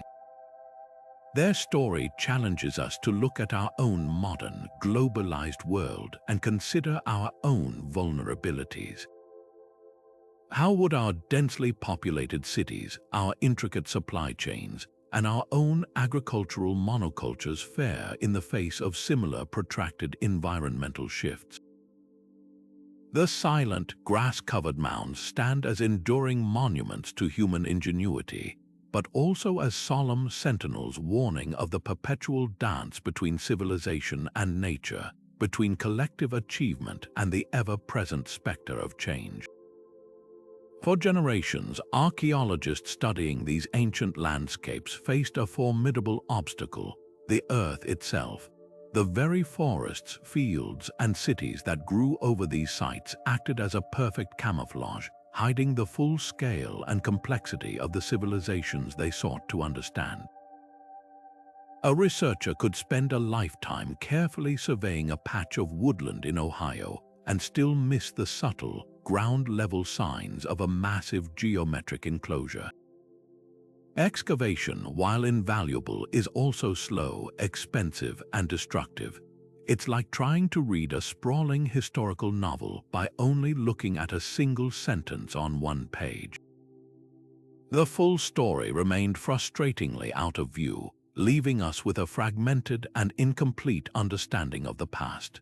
This all changed with the advent of a revolutionary suite of technologies that act as a kind of X-ray vision for the planet, allowing us to see through the veil of time and vegetation to reveal the hidden world beneath our feet. At the forefront of this revolution is LiDAR, which stands for light detection and ranging. This technology is breathtakingly simple in concept yet delivers earth-shattering results. A LiDAR system, typically mounted on a plane or drone, fires millions of laser pulses per second at the ground below. It precisely measures how long it takes for each pulse to bounce back. By filtering out the returns from trees, bushes, and modern buildings, sophisticated software can strip the landscape bare, creating an incredibly detailed, high-resolution map of the bare Earth. Suddenly, what looked like an unremarkable hill is revealed to be a perfectly flat-topped pyramid. A meandering ridge transforms into the clear outline of a colossal serpentine effigy. In the dense rainforests of Guatemala, LiDAR surveys have recently unveiled entire Maya cities previously unknown, with networks of roads, farmlands, and defensive fortifications hidden for centuries under the jungle canopy. This technology doesn't just find new sites, it completely recontextualizes known ones, showing how individual mounds were part of vastly larger planned complexes, connected by causeways and aligned with a precision that is only visible from a bird's-eye view that no human had ever truly achieved until now. But the technological toolkit doesn't end there. For sites buried under urban sprawl or farmland where excavation is impossible, archaeologists turn to ground-penetrating radar or GPR. This method works like sonar for the soil, sending radar pulses into the ground and reading the signals that bounce back from buried features. Different materials like a layer of imported clay, a buried wall, or a storage pit reflect the radar differently, allowing technicians to create detailed underground maps without ever putting a shovel in the ground. Drone photography, equipped with multi-spectral sensors, adds another layer of insight. These drones can detect subtle differences in plant health that are invisible to the human eye. A buried wall might stunt the growth of corn growing above it, while a filled-in ditch, richer in moisture and nutrients, might make the plants there grow taller and greener. From high above, these patterns coalesce into the ghostly outlines of ancient structures, revealing a hidden landscape etched into the very crops we eat today. The impact of these tools is not just incremental, it is explosive. One technologist working with these systems described it as going from reading history by candlelight to having a floodlight switched on. In the Amazon, for decades believed to be a pristine wilderness only ever lightly touched by small, nomadic tribes, satellite imagery and LiDAR have revealed a completely different story. They have uncovered vast networks of geometric earthworks, perfect circles, squares, and lines dramatically altering our understanding of the rainforest's past. These discoveries prove that complex, large-scale societies capable of organized landscape engineering flourished there, managing the forest and shaping it to their needs on a scale no one had previously imagined. Similarly, in the American Midwest, ongoing surveys are adding thousands of new mound sites to the map, revealing that the cultural footprint of the Hopewell and Mississippian peoples was far more extensive and densely populated than our old maps suggested. We are witnessing a great leap forward in our knowledge, a period where history is being rewritten not by a single groundbreaking dig, but by the relentless, silent pulse of lasers and radar. This paradigm shift raises a thrilling question about the future of discovery. If these technologies can reveal so much today, what will tomorrow bring? We can imagine ever more sensitive sensors, artificial intelligence algorithms trained to recognize the faintest archaeological patterns, and perhaps even molecular-level techniques that can analyze soil from orbit to detect the unique chemical signature of ancient human activity. The geologic blueprint left by these lost societies is now legible in a way it never was before. Each technological advance adds a new layer of clarity, allowing us to read the intentions of the builders, the sequence of construction, and the ultimate fate of their creations. We are no longer just scratching the surface. We are beginning to see the complete, interconnected story written in the earth, a narrative of human ingenuity and adaptation that was waiting, hidden in plain sight, for the right tools to finally bring it into the light. Yet for all their resilience against centuries of natural decay, these ancient monuments now face a host of modern threats that are far more relentless and destructive. The very landscapes that once cradled these civilizations are now being transformed by the plow, the bulldozer, and the relentless creep of urban development. When a farmer levels a mound to create a few more acres of tillable land, or when a new housing subdivision paves over a complex of earthworks, we aren't just losing a hill of dirt. We are erasing an irreplaceable library of human history, a unique chapter in the story of human adaptation and ingenuity. Each mound contains stratified layers of artifacts, botanical remains, and construction phases that hold specific data about climate, diet, trade, and social organization, data that, once destroyed, is gone forever. Looting compounds this tragedy, as treasure hunters using metal detectors and shovels ransack sacred burial sites for valuable artifacts, tearing apart contextual clues that are often more valuable to science than the objects themselves. These acts vandalize not just a site but the collective memory of humanity, severing our connection to the past for short-term profit or convenience. Perhaps the most insidious and widespread threat, however, is climate change. The increased frequency and intensity of extreme weather events pose a dire risk to these earthen structures. More severe rainfall events lead to accelerated erosion, washing away the carefully constructed slopes of mounds that have stood for a millennium. Intensifying drought cycles can cause the clay-rich soils within the mounds to crack and destabilize, compromising their structural integrity from within. Rising water tables in some regions and increased flooding in others threaten to inundate and dissolve sites that were strategically placed to avoid such dangers by their original builders.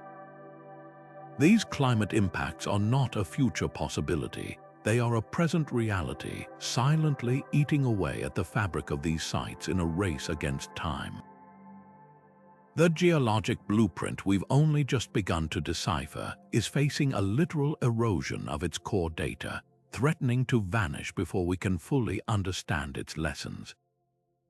In the face of these challenges, a multifaceted battle for preservation is being waged on several fronts. Legal protection is the first line of defense, with mechanisms like the National Historic Preservation Act in the United States offering a degree of shielding for significant sites. Designating a location as a National Historic Landmark, or, even more significantly, securing a UNESCO World Heritage Site designation, as was achieved for Poverty Point and Hopewell ceremonial earthworks, brings international recognition and a stronger framework for conservation. These legal tools can restrict damaging activities and unlock funding for stabilization, research, and public interpretation. However, these designations are often hard-won and can face fierce opposition from local economic interests or private landowners, leading to complex negotiations and difficult compromises between preserving the past and enabling modern development. The ongoing story of the Newark Earthworks in Ohio perfectly illustrates this tense balancing act. This massive complex, which includes the astronomically aligned octagon earthworks, is arguably one of the most significant ancient landscapes in North America. Yet for over a century, a private country club operated a golf course on the site, with fairways and greens integrated directly into the earthworks. While this use ironically prevented more destructive development, it also limited access and scientific study. A decades-long campaign by a coalition of archaeologists and Native American tribes finally succeeded in convincing the club to relocate, but the process was fraught with legal and financial hurdles. The fight for Newark is a microcosm of the global struggle. It demonstrates that even world-class monuments are not automatically safe, and that their preservation requires constant vigilance, advocacy, and a public that values them. This brings us to the most critical evolution in modern conservation ethics, the central and rightful role of descendant communities. For too long, archaeological preservation was something done to Native American sites, not with the people for whom those sites are not relics but living heritage. The ethical imperative today is one of collaborative stewardship. This means tribal nations are no longer merely consulted. They are leading partners in the research, management, and interpretation of mounds. This shift acknowledges that tribes hold deep cultural knowledge, oral histories, and spiritual connections to these places that provide context no shovel can uncover. It respects their cultural rights to protect the resting places of their ancestors and to control the narrative of their own history. This collaborative model transforms preservation from a scientific exercise into an act of cultural continuity and justice, ensuring that the stories these mounds tell are not just about the past, but are also for the future of the people whose identity they define. Ultimately, the responsibility for preserving these sites extends far beyond archaeologists and tribal nations. These earthworks are a non-renewable resource that belongs to all of humanity. They are a testament to human potential, showing us diverse paths of development and profound ways of living with the natural world. Their preservation is everyone's responsibility because their value is universal. They challenge our assumptions, inspire awe, and offer crucial lessons in sustainability and resilience that are more relevant than ever. Protecting them is an investment in our collective understanding, a promise to future generations that they too will have the opportunity to stand in silence on an ancient mound and feel the weight and wonder of history beneath their feet, connecting them to a deep and enduring human story. While archaeologists meticulously piece together the past from fragments of pottery and soil strata, another form of knowledge has been passed down through the generations in a living, breathing tradition. For many Native American tribes, the mounds were never lost or forgotten. Their stories, purposes, and sacred meanings have been carried forward in an unbroken chain of oral history, ceremony, and collective memory. This is not history confined to textbooks. It is a living landscape, intimately woven into the fabric of cultural identity and spiritual practice. Where a scientist might see a grass-covered hill, a tribal member might see the resting place of a revered ancestor, the embodiment of a creation story, or a site where prayers have been offered for 1,000 years. This profound connection transforms these earthen structures from static relics of a distant past into dynamic, active participants in the ongoing life of a people, ensuring that the memory of the mound builders is not a mystery to be solved, but a legacy to be honored. This embodied knowledge provides a crucial dimension that archaeology alone cannot access. A broken pot or a carbon-dated piece of charcoal can tell us when something happened or what was used, but it often falls silent on the question of why. This is where oral traditions step in, providing the narrative, the emotional context, and the spiritual significance that turns data into meaning. Cultural historians emphasize that these stories are not mere myths or legends. They are sophisticated systems of knowledge preservation, encoding everything from migration routes and historical events to ethical codes and astronomical observations in memorable narrative forms. A story about a trickster figure associated with a particular mound might, for instance, contain coded instructions about seasonal changes or resource management. This living memory complements the material evidence, filling in the gaps and correcting misinterpretations, creating a far richer and more nuanced understanding of the past than either approach could achieve on its own. We can see this powerful synergy in action today at sites across the continent. Every year, tribes gather at ancient mound complexes for events like annual powwows, which are vibrant celebrations of culture featuring dance, music, and ceremony. These are not tourist attractions or historical reenactments. They are profound acts of cultural continuity. The beat of the drum on the same ground where ancestors once gathered echoes across centuries, reaffirming a connection that transcends time. Similarly, the movement to repatriate sacred objects and ancestral remains from museums back to tribes is a powerful modern manifestation of this living memory. These are not simply artifacts to be studied under glass. They are relatives to be laid to rest with proper ceremony, and their return represents a healing of historical wounds and a restoration of the sacred relationship between a people, their ancestors, and the land. These ongoing practices are a defiant answer to the old myth of the vanished Indian, proving that the builders of these mounds are not gone. Their descendants are here, they remember, and they continue to care for the legacy entrusted to them. This perspective fundamentally challenges the Western notion of history as a linear timeline of discrete events that are locked in the past.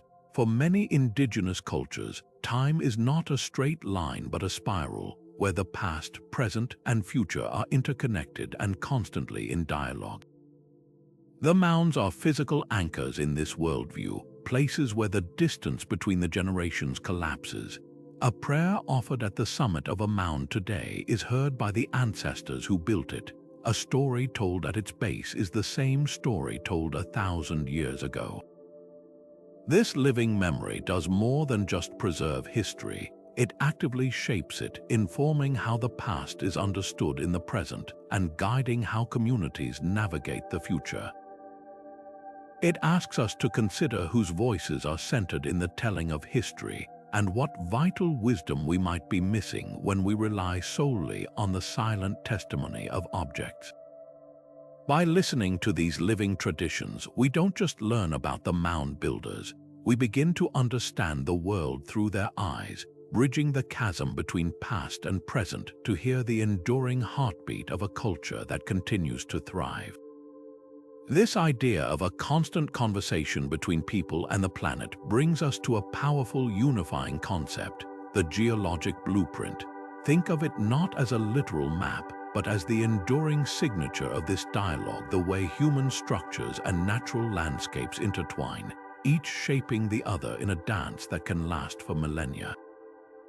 It's the story of how geology dictates the very possibilities of design, determining where a society can build, what materials they can use, and how long their creations will endure. But it's also the story of how human ingenuity leaves its own permanent mark on the earth, creating new layers of soil, altering drainage patterns, and forming landscapes that would never exist without our intervention. This blueprint is the ultimate record of our species' long-term relationship with our home, written in stone, soil, and strategic placement. To read this ancient blueprint requires a special kind of detective work, one that blends the tools of multiple scientific disciplines. Geoarchaeologists are the master interpreters of this record, acting as the bridge between the hard data of geology and the human stories sought by archaeology. They might analyze the microscopic mineral composition of a mound to trace a specific type of clay back to its source 100 miles away, revealing a forgotten trade route. Or they might study the layers of sediment in a nearby lake to see how the construction of upstream earthworks changed local erosion patterns for centuries. As one leading geoarchaeologist puts it, You have to listen to what the land is telling you. The soil remembers, the rocks remember. Our job is to learn their language and translate that narrative of human-environment interaction. This interdisciplinary approach transforms a simple pile of dirt into a complex historical archive, where every grain of sand can hold a clue. We can see this blueprint in stunning clarity by comparing two brilliant examples from opposite ends of the Americas. In the swampy lowlands of Louisiana, the ancient builders of Poverty Point faced a monumental challenge, constructing massive, stable earthworks on soft, waterlogged ground. Their ingenious solution was to read the geologic lay of the land and use it to their advantage. They built their primary ceremonial ridge and concentric semicircles directly on top of natural levee deposits, the slightly higher, sandy ridges naturally deposited by the Mississippi River over thousands of years. These natural foundations were already well drained and stable, providing the perfect, pre-made pedestal for their colossal project. They didn't fight the geology. They partnered with it, using the river's own handiwork as the cornerstone for their cultural masterpiece. Meanwhile, high in the Andes Mountains, another society was engaged in an equally profound conversation with a radically different landscape. The Inca and their predecessors faced the constant threat of catastrophic erosion on steep mountain slopes. Their response was to sculpt the land into a breathtaking series of agricultural terraces known as Andines, but these were far more than simple steps for planting crops. They were a sophisticated geoengineering feat. The builders constructed deep, gravel-filled bases for perfect drainage, layered in rich soils, and used precisely fitted stone-retaining walls that could withstand earthquakes. This intervention didn't just prevent erosion, it actively created new, incredibly fertile land where none existed before, turning unstable mountainsides into productive gardens that have sustainably fed people for over 500 years. Both examples, the levees of Louisiana and the terraces of the Andes, show societies that didn't just occupy a space. They understood it, respected its logic, and enhanced its potential through brilliant design. This concept reframes every mound and earthwork not as an isolated monument, but as a sentence in a long conversation between culture and environment. The mound builders were listening to the whispers of the land, the stability of a glacial deposit, the symbolic power of a colored clay, the path of the groundwater, and then responding with their own ambitious contributions. Their legacy challenges us to look at our own modern landscapes with the same discerning eye. What does our concrete and asphalt tell the future about our relationship with the earth? Are we fighting against the natural grain of our environments, or are we, like the ancient builders, learning to work with it? The geologic blueprint offers more than just a window into the past. It provides a timeless framework for sustainable design, reminding us that the most enduring human achievements are those that find harmony with the very planet that supports us. Beyond the grand scale of their engineering and the precise alignments of their astronomy, the true soul of these mound-building cultures is perhaps most vividly expressed in the breathtaking artistry they left behind. This was a world rich with symbolic meaning, where beauty and function were inseparable, and even the most utilitarian objects were infused with a profound sense of the sacred. The artistry wasn't confined to small, portable items. It was embedded in the very landscape, from the smallest, most delicate engraving on a piece of shell to the monumental, sweeping form of an effigy mound stretching across an entire valley. To hold a Hopewell artifact is to hold a key to their worldview. They demonstrated an extraordinary mastery over challenging materials, taking a brittle sheet of mica and carefully cutting it into the perfect, shimmering silhouette of a hawk's talon or a geometric pattern that might represent a constellation. They painstakingly hammered nuggets of native copper without smelting into elegant ear spools, breastplates, and headdresses that caught the light, making the wearer seem to shimmer with otherworldly power. These were not mere decorations, they were a form of symbolic communication, a visual language that spoke of clan identities, spiritual beliefs, and a deep connection to the animal guides and celestial forces that populated their universe. This artistic expression served as the lifeblood of their vast trade networks, acting as both a motivator for exchange and a tangible result of it. The most exquisite artifacts often incorporated materials that had journeyed incredible distances, making the finished object a physical map of continental connections. A single ceremonial spear point might tell a story that spanned thousands of miles, its razor-sharp obsidian blade traced to the volcanic cliffs of Wyoming, its finely crafted wooden haft from a forest in the upper Mississippi, and the rare feathers adorning it perhaps sourced from a Gulf Coast bird. The artistic styles themselves became a shared language across diverse regions. The distinctive and beautiful bird-shaped smoking pipes crafted by the Adena culture, often carved from Ohio pipestone, have been found in sites far from their origin. Their presence indicates more than just trade. It signals a shared aesthetic and likely a shared set of rituals or stories that gave these objects their power.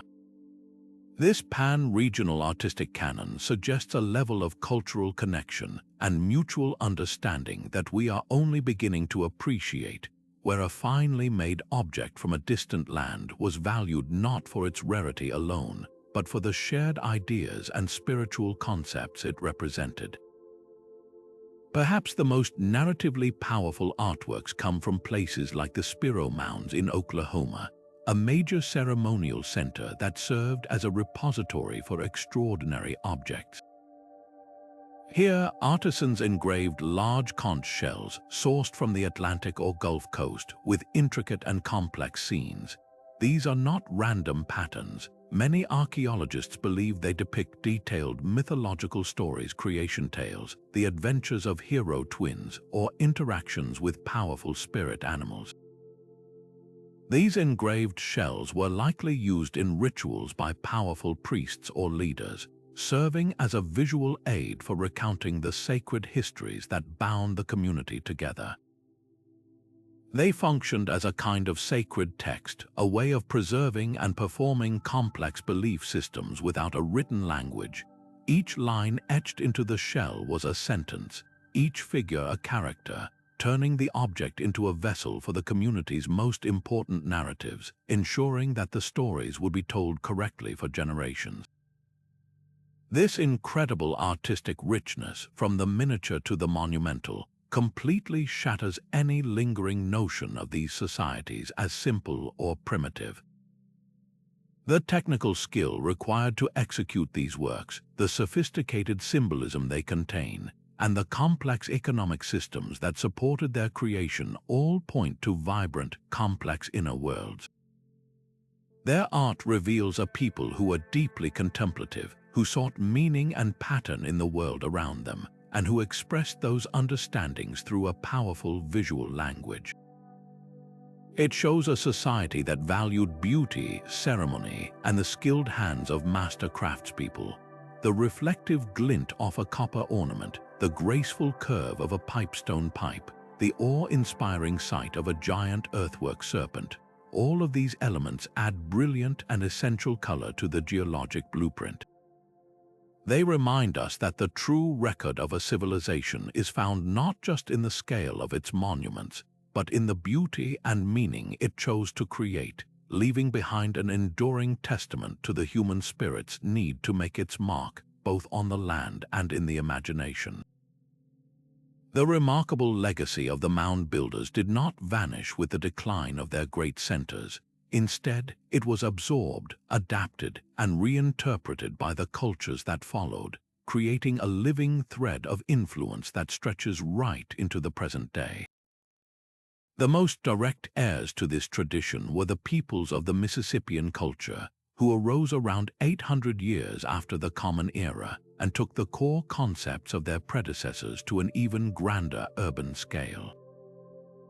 They inherited the basic blueprint of the platform mound as a symbol of chiefly power and spiritual authority, but they expanded upon it dramatically, organizing their entire society around these colossal structures.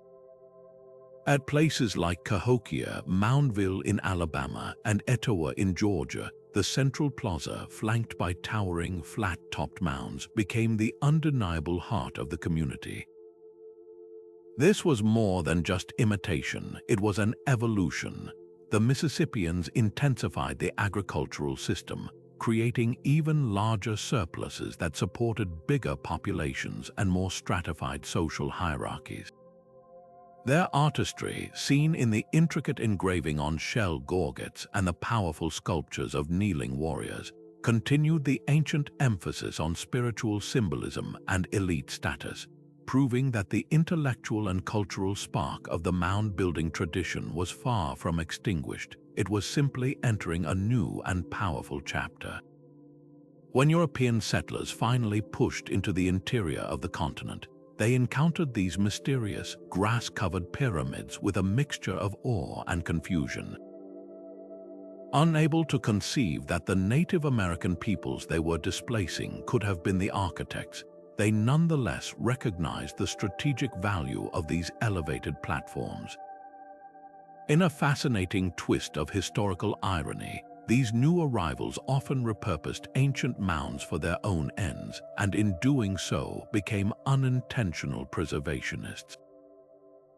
The most famous example is the city of St. Louis, which was once famously known as Mound City, due to the numerous earthworks that dotted its landscape, most of which were sadly leveled for development.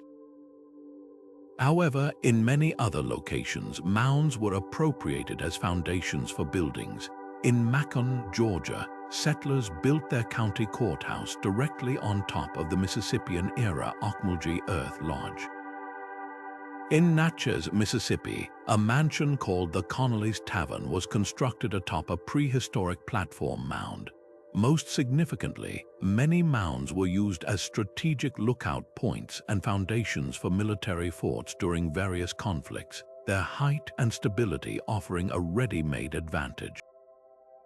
This reuse, while often disrespectful of the site's original sacred purpose, had the paradoxical effect of protecting them from being completely plowed under, preserving these ancient structures for future archaeological study and eventual reclamation by descendant communities.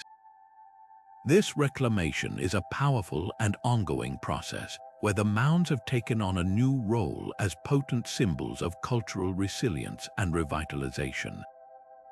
For modern Native American artists, these ancestral forms are a deep well of inspiration. Contemporary painters, sculptors, and jewelers frequently incorporate classic mound motifs, the concentric circle, the stepped pyramid, the sinuous effigy, into their work. This is not mere replication. It is a way of asserting a continuous cultural identity, of visually proclaiming, "We are still here, and we remember where we came from." This artistic movement is part of a broader cultural renaissance, where tribes are actively reconnecting with their heritage, language, and traditions, using the enduring presence of the mounds as a tangible anchor for this renewal. The mounds stand as silent but powerful witnesses to this resurgence, their ancient forms providing a foundation not just for buildings, but for the rebuilding of cultural pride. The influence of these ancient engineers extends far beyond the realm of art and into the very practical worlds of modern architecture and environmental design. A growing number of architects and landscape designers are looking to the mound builders not for stylistic cues, but for philosophical ones. They see in these ancient structures a masterclass in sustainable, bio-integrated design.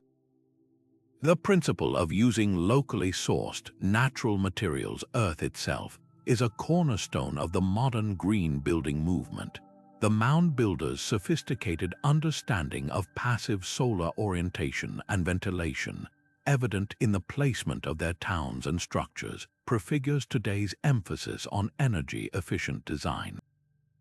Most importantly, their holistic approach to landscaping, where buildings were not placed on the land but were integrated with it, resonates deeply with contemporary permaculture and regenerative design. We can see this influence in the growing popularity of earth-sheltered homes, green roofs that blur the line between building and landscape, and the use of constructed mounds in parks and urban spaces to create sound barriers, manage stormwater, and provide recreational space, all principles that the ancient builders understood and employed millennia ago. This enduring relevance is a testament to the sheer brilliance of the original innovations. Experts in sustainable agriculture now study the mound builders' methods, like the creation of terra preta in the Amazon or the raised field systems that prevented erosion, as viable models for addressing modern food security challenges. Urban planners look to the layout of places like Cahokia, with its centralized plazas and clear zoning, for inspiration on creating walkable, community-focused cities. The past, in this sense, is not a closed book but an open source of wisdom, offering time-tested solutions to problems we are only now fully realizing we have.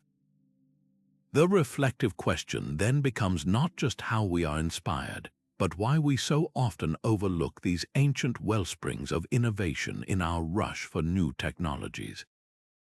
The legacy of the mound builders challenges us to look backward for a path forward, proving that true ingenuity is timeless and that the most profound solutions are often those that work in harmony with the enduring patterns of the earth itself. The question of where the mound builders came from and how they developed their remarkable traditions opens a window into one of the greatest journeys in human history, the peopling of the Americas itself. For a long time, the story was presented as a simple, single migration, a small group of people crossing the Bering Land bridge from Siberia into Alaska during the last ice age, then slowly spreading southward. But as with so much about these ancient cultures, the reality is turning out to be far more complex, fascinating, and interconnected.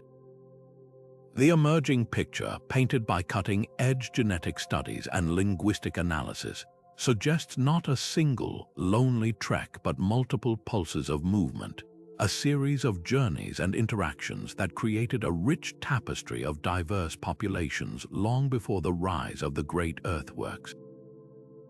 The mound builders were not a monolithic people who appeared from nowhere. They were the descendants of these ancient travelers, and their story is one of both profound isolation and unexpected connection.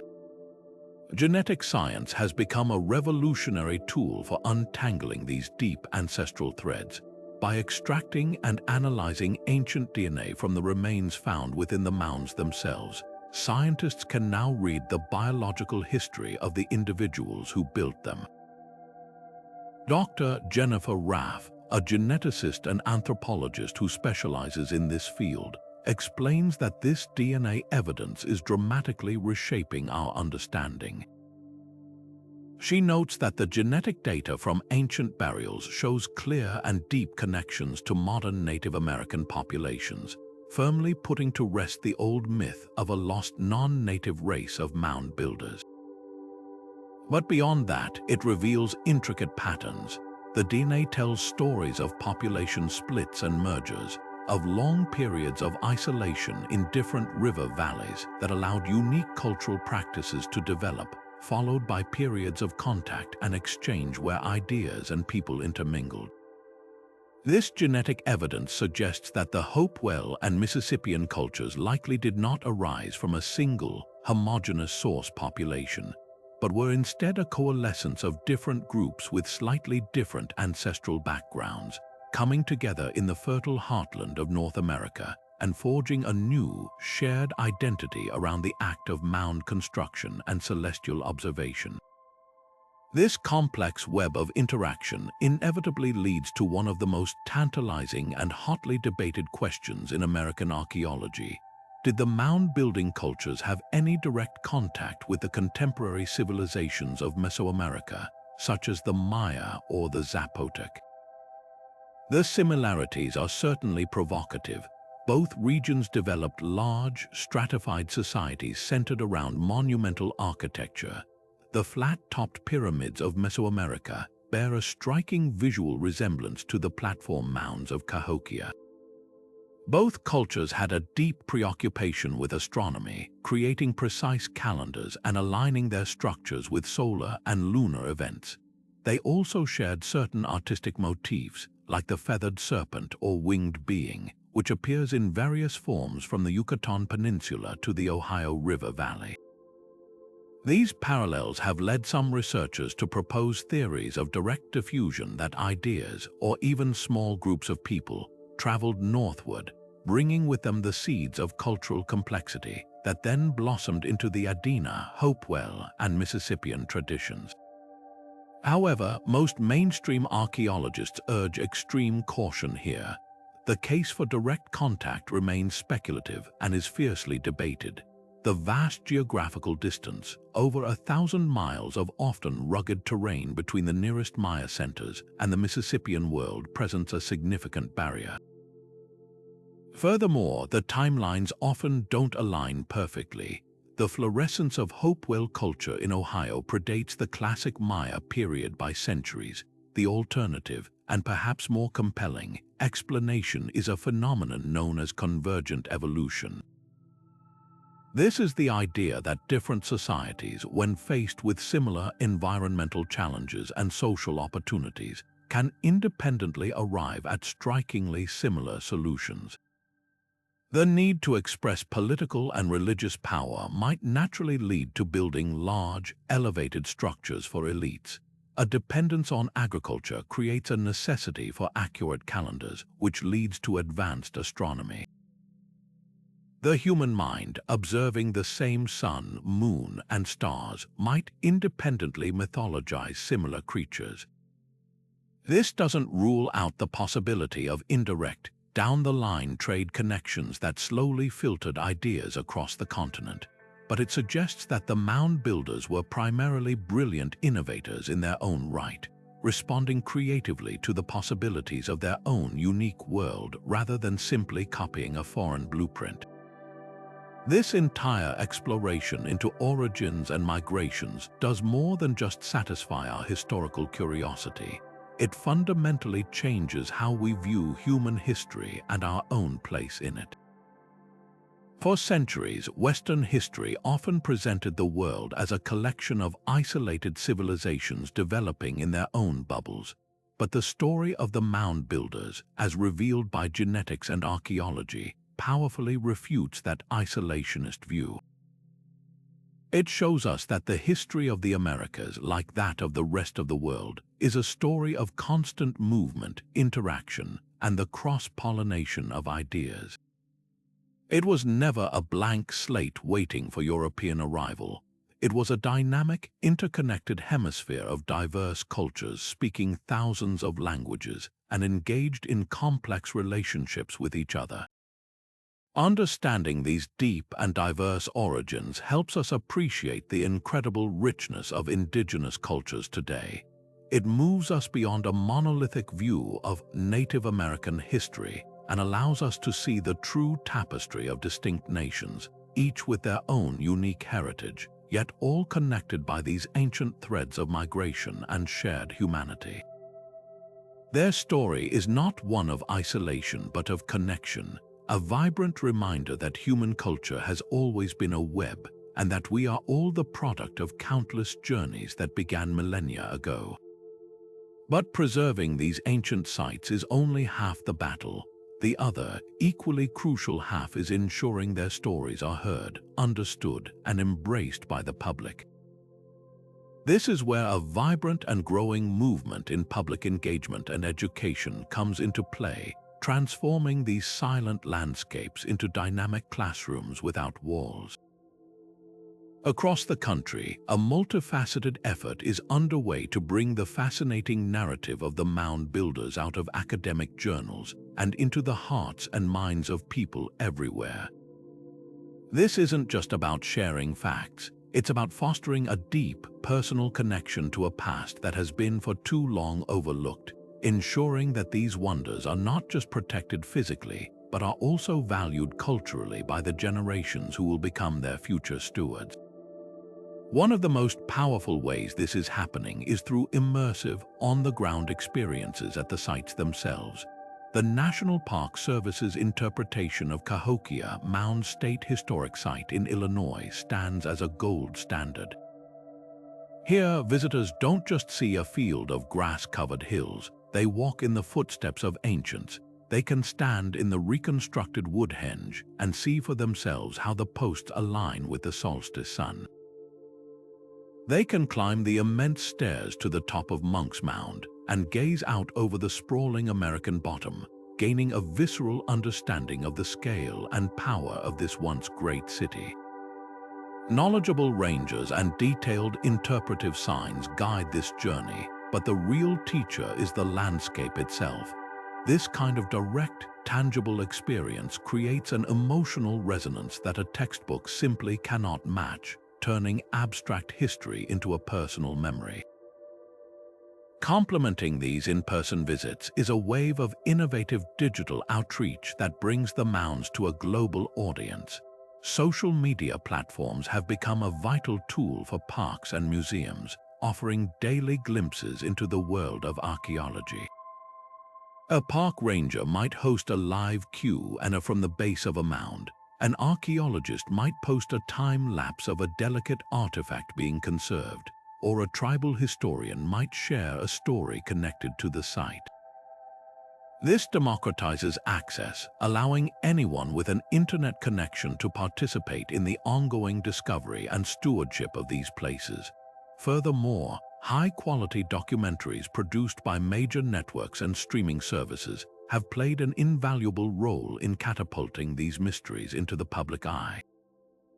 By combining stunning aerial footage from drones and LiDAR with dramatic reconstructions and interviews with experts, these films translate complex research into compelling visual narratives that captivate millions, fundamentally shifting public perception of pre-Columbian North America from a blank space to a center of innovation. Perhaps the most critical front in this educational campaign is in the classroom. A growing movement is advocating for the inclusion of accurate, robust history about the Mound-Builders and other indigenous civilizations in school curricula across the country. This goes beyond a single paragraph in a history book. It involves interactive lesson plans where students can virtually excavate a site online, analyze replica artifacts, or even use math to calculate the volume of earth moved to build a mound, gaining a practical appreciation for the effort involved. This early education is essential for countering the historical omissions and harmful stereotypes that have persisted for centuries. When children learn that sophisticated engineers and astronomers were shaping the North American landscape thousands of years ago, it fosters a more accurate and respectful understanding of the depth of Native American history and its central place in the American story. The Poverty Point World Heritage Site in Louisiana exemplifies how modern museums are leading the charge in hands-on, engaging education. Their visitor center is far from a static collection of artifacts behind glass. It is an interactive discovery zone. Visitors can try their hand at using an atlatl, an ancient spear-throwing tool that highlights the technological prowess of the time. They can examine casts of the intricate stone beads and figurines found at the site and learn about the extensive trade networks they represent. These interactive displays transform visitors from passive observers into active participants, creating a sense of wonder and curiosity that makes the learning process exciting and memorable. It's one thing to be told a society was advanced. It's another to physically engage with a simulation of their technology and gain a first-hand appreciation for their skill. Underpinning all these efforts is the increasingly central role of Native American tribes themselves as educators and narrators of their own history. Tribal-led workshops, cultural demonstrations, and heritage days are becoming common features at many mound sites. On these occasions, members of descendant communities share their knowledge, stories, and traditions directly with the public. This might involve a master potter demonstrating ancient coil and scrape techniques, a storyteller recounting a creation story linked to the landscape, or dancers performing ceremonies that have been passed down for generations. This direct transmission of living culture is incredibly powerful. It shatters the illusion that the mound builders are a vanished people and instead presents a continuous, unbroken thread of heritage, offering a perspective that is rich with meaning and deeply personal, ensuring the story is told with the authority and nuance it deserves. The silent earth of these ancient mounds holds countless stories yet to be told, and the next chapter of discovery is being written not just with shovels, but with sequencers, spectrometers, and algorithms. We are standing on the brink of a revolutionary era in archaeology, one where emerging technologies promise to unlock the most intimate secrets of the mound builders' lives, transforming anonymous skeletons back into individuals with biographies and dissolving the fog of time that shrouds their world. Imagine being able to read the entire life history of a person buried 1,000 years ago in a chiefly mound, not just how they died, but where they were born, what they ate throughout their childhood, the long-distance journeys they undertook, and even the diseases they survived. This is the breathtaking potential of ancient DNA analysis and isotopic studies, fields that are moving from the periphery to the very center of archaeological inquiry. Ancient DNA, or Adena, research is particularly transformative. Ongoing projects are now successfully sequencing entire genomes from the skeletal remains found within mound burials. This isn't just about confirming broad genetic connections. It's about zooming in to an incredible resolution. Scientists can now trace familial relationships within a burial mound, identifying parents, children, and siblings, which allows us to understand the social structure and inheritance of power within these complex societies. Were the elites a closed, intermarried group, or was social mobility possible? DNA can tell us. Furthermore, by analyzing the genetic material of pathogens preserved in teeth and bones, researchers can reconstruct the history of disease. We can learn if a community was devastated by a novel imported illness, which would provide a powerful new explanation for sudden societal collapse, or if they carried genetic immunities that allowed them to thrive. One researcher leading a groundbreaking project on Mississippian genomes recently shared that their work is poised to move from population-level stories to individual-level biographies, giving names and histories to people who have been anonymous for centuries. Complementing this genetic revolution is the field of isotopic analysis, a method that acts like a chemical passport for a person's life. The saying, "You are what you eat," is literally etched into your bones and teeth. Elements like strontium, oxygen, and carbon from the food and water you consume are incorporated into your skeleton in ratios that are unique to specific geographic locations and types of diet. By drilling a microscopic sample from a tooth which forms in childhood and remains unchanged, scientists can determine where a person was raised. By testing a rib bone, which remodels every few years, they can see where that person lived in the last decade of their life. This allows us to trace individual migration stories with stunning accuracy. Did that high-status woman buried with copper ear spools in Ohio grow up near the Gulf Coast, perhaps cementing a political alliance through marriage? Isotopic analysis can provide the answer. It can also reveal detailed dietary shifts, showing the precise point when a society adopted maize agriculture and how that new staple food changed their health and mobility.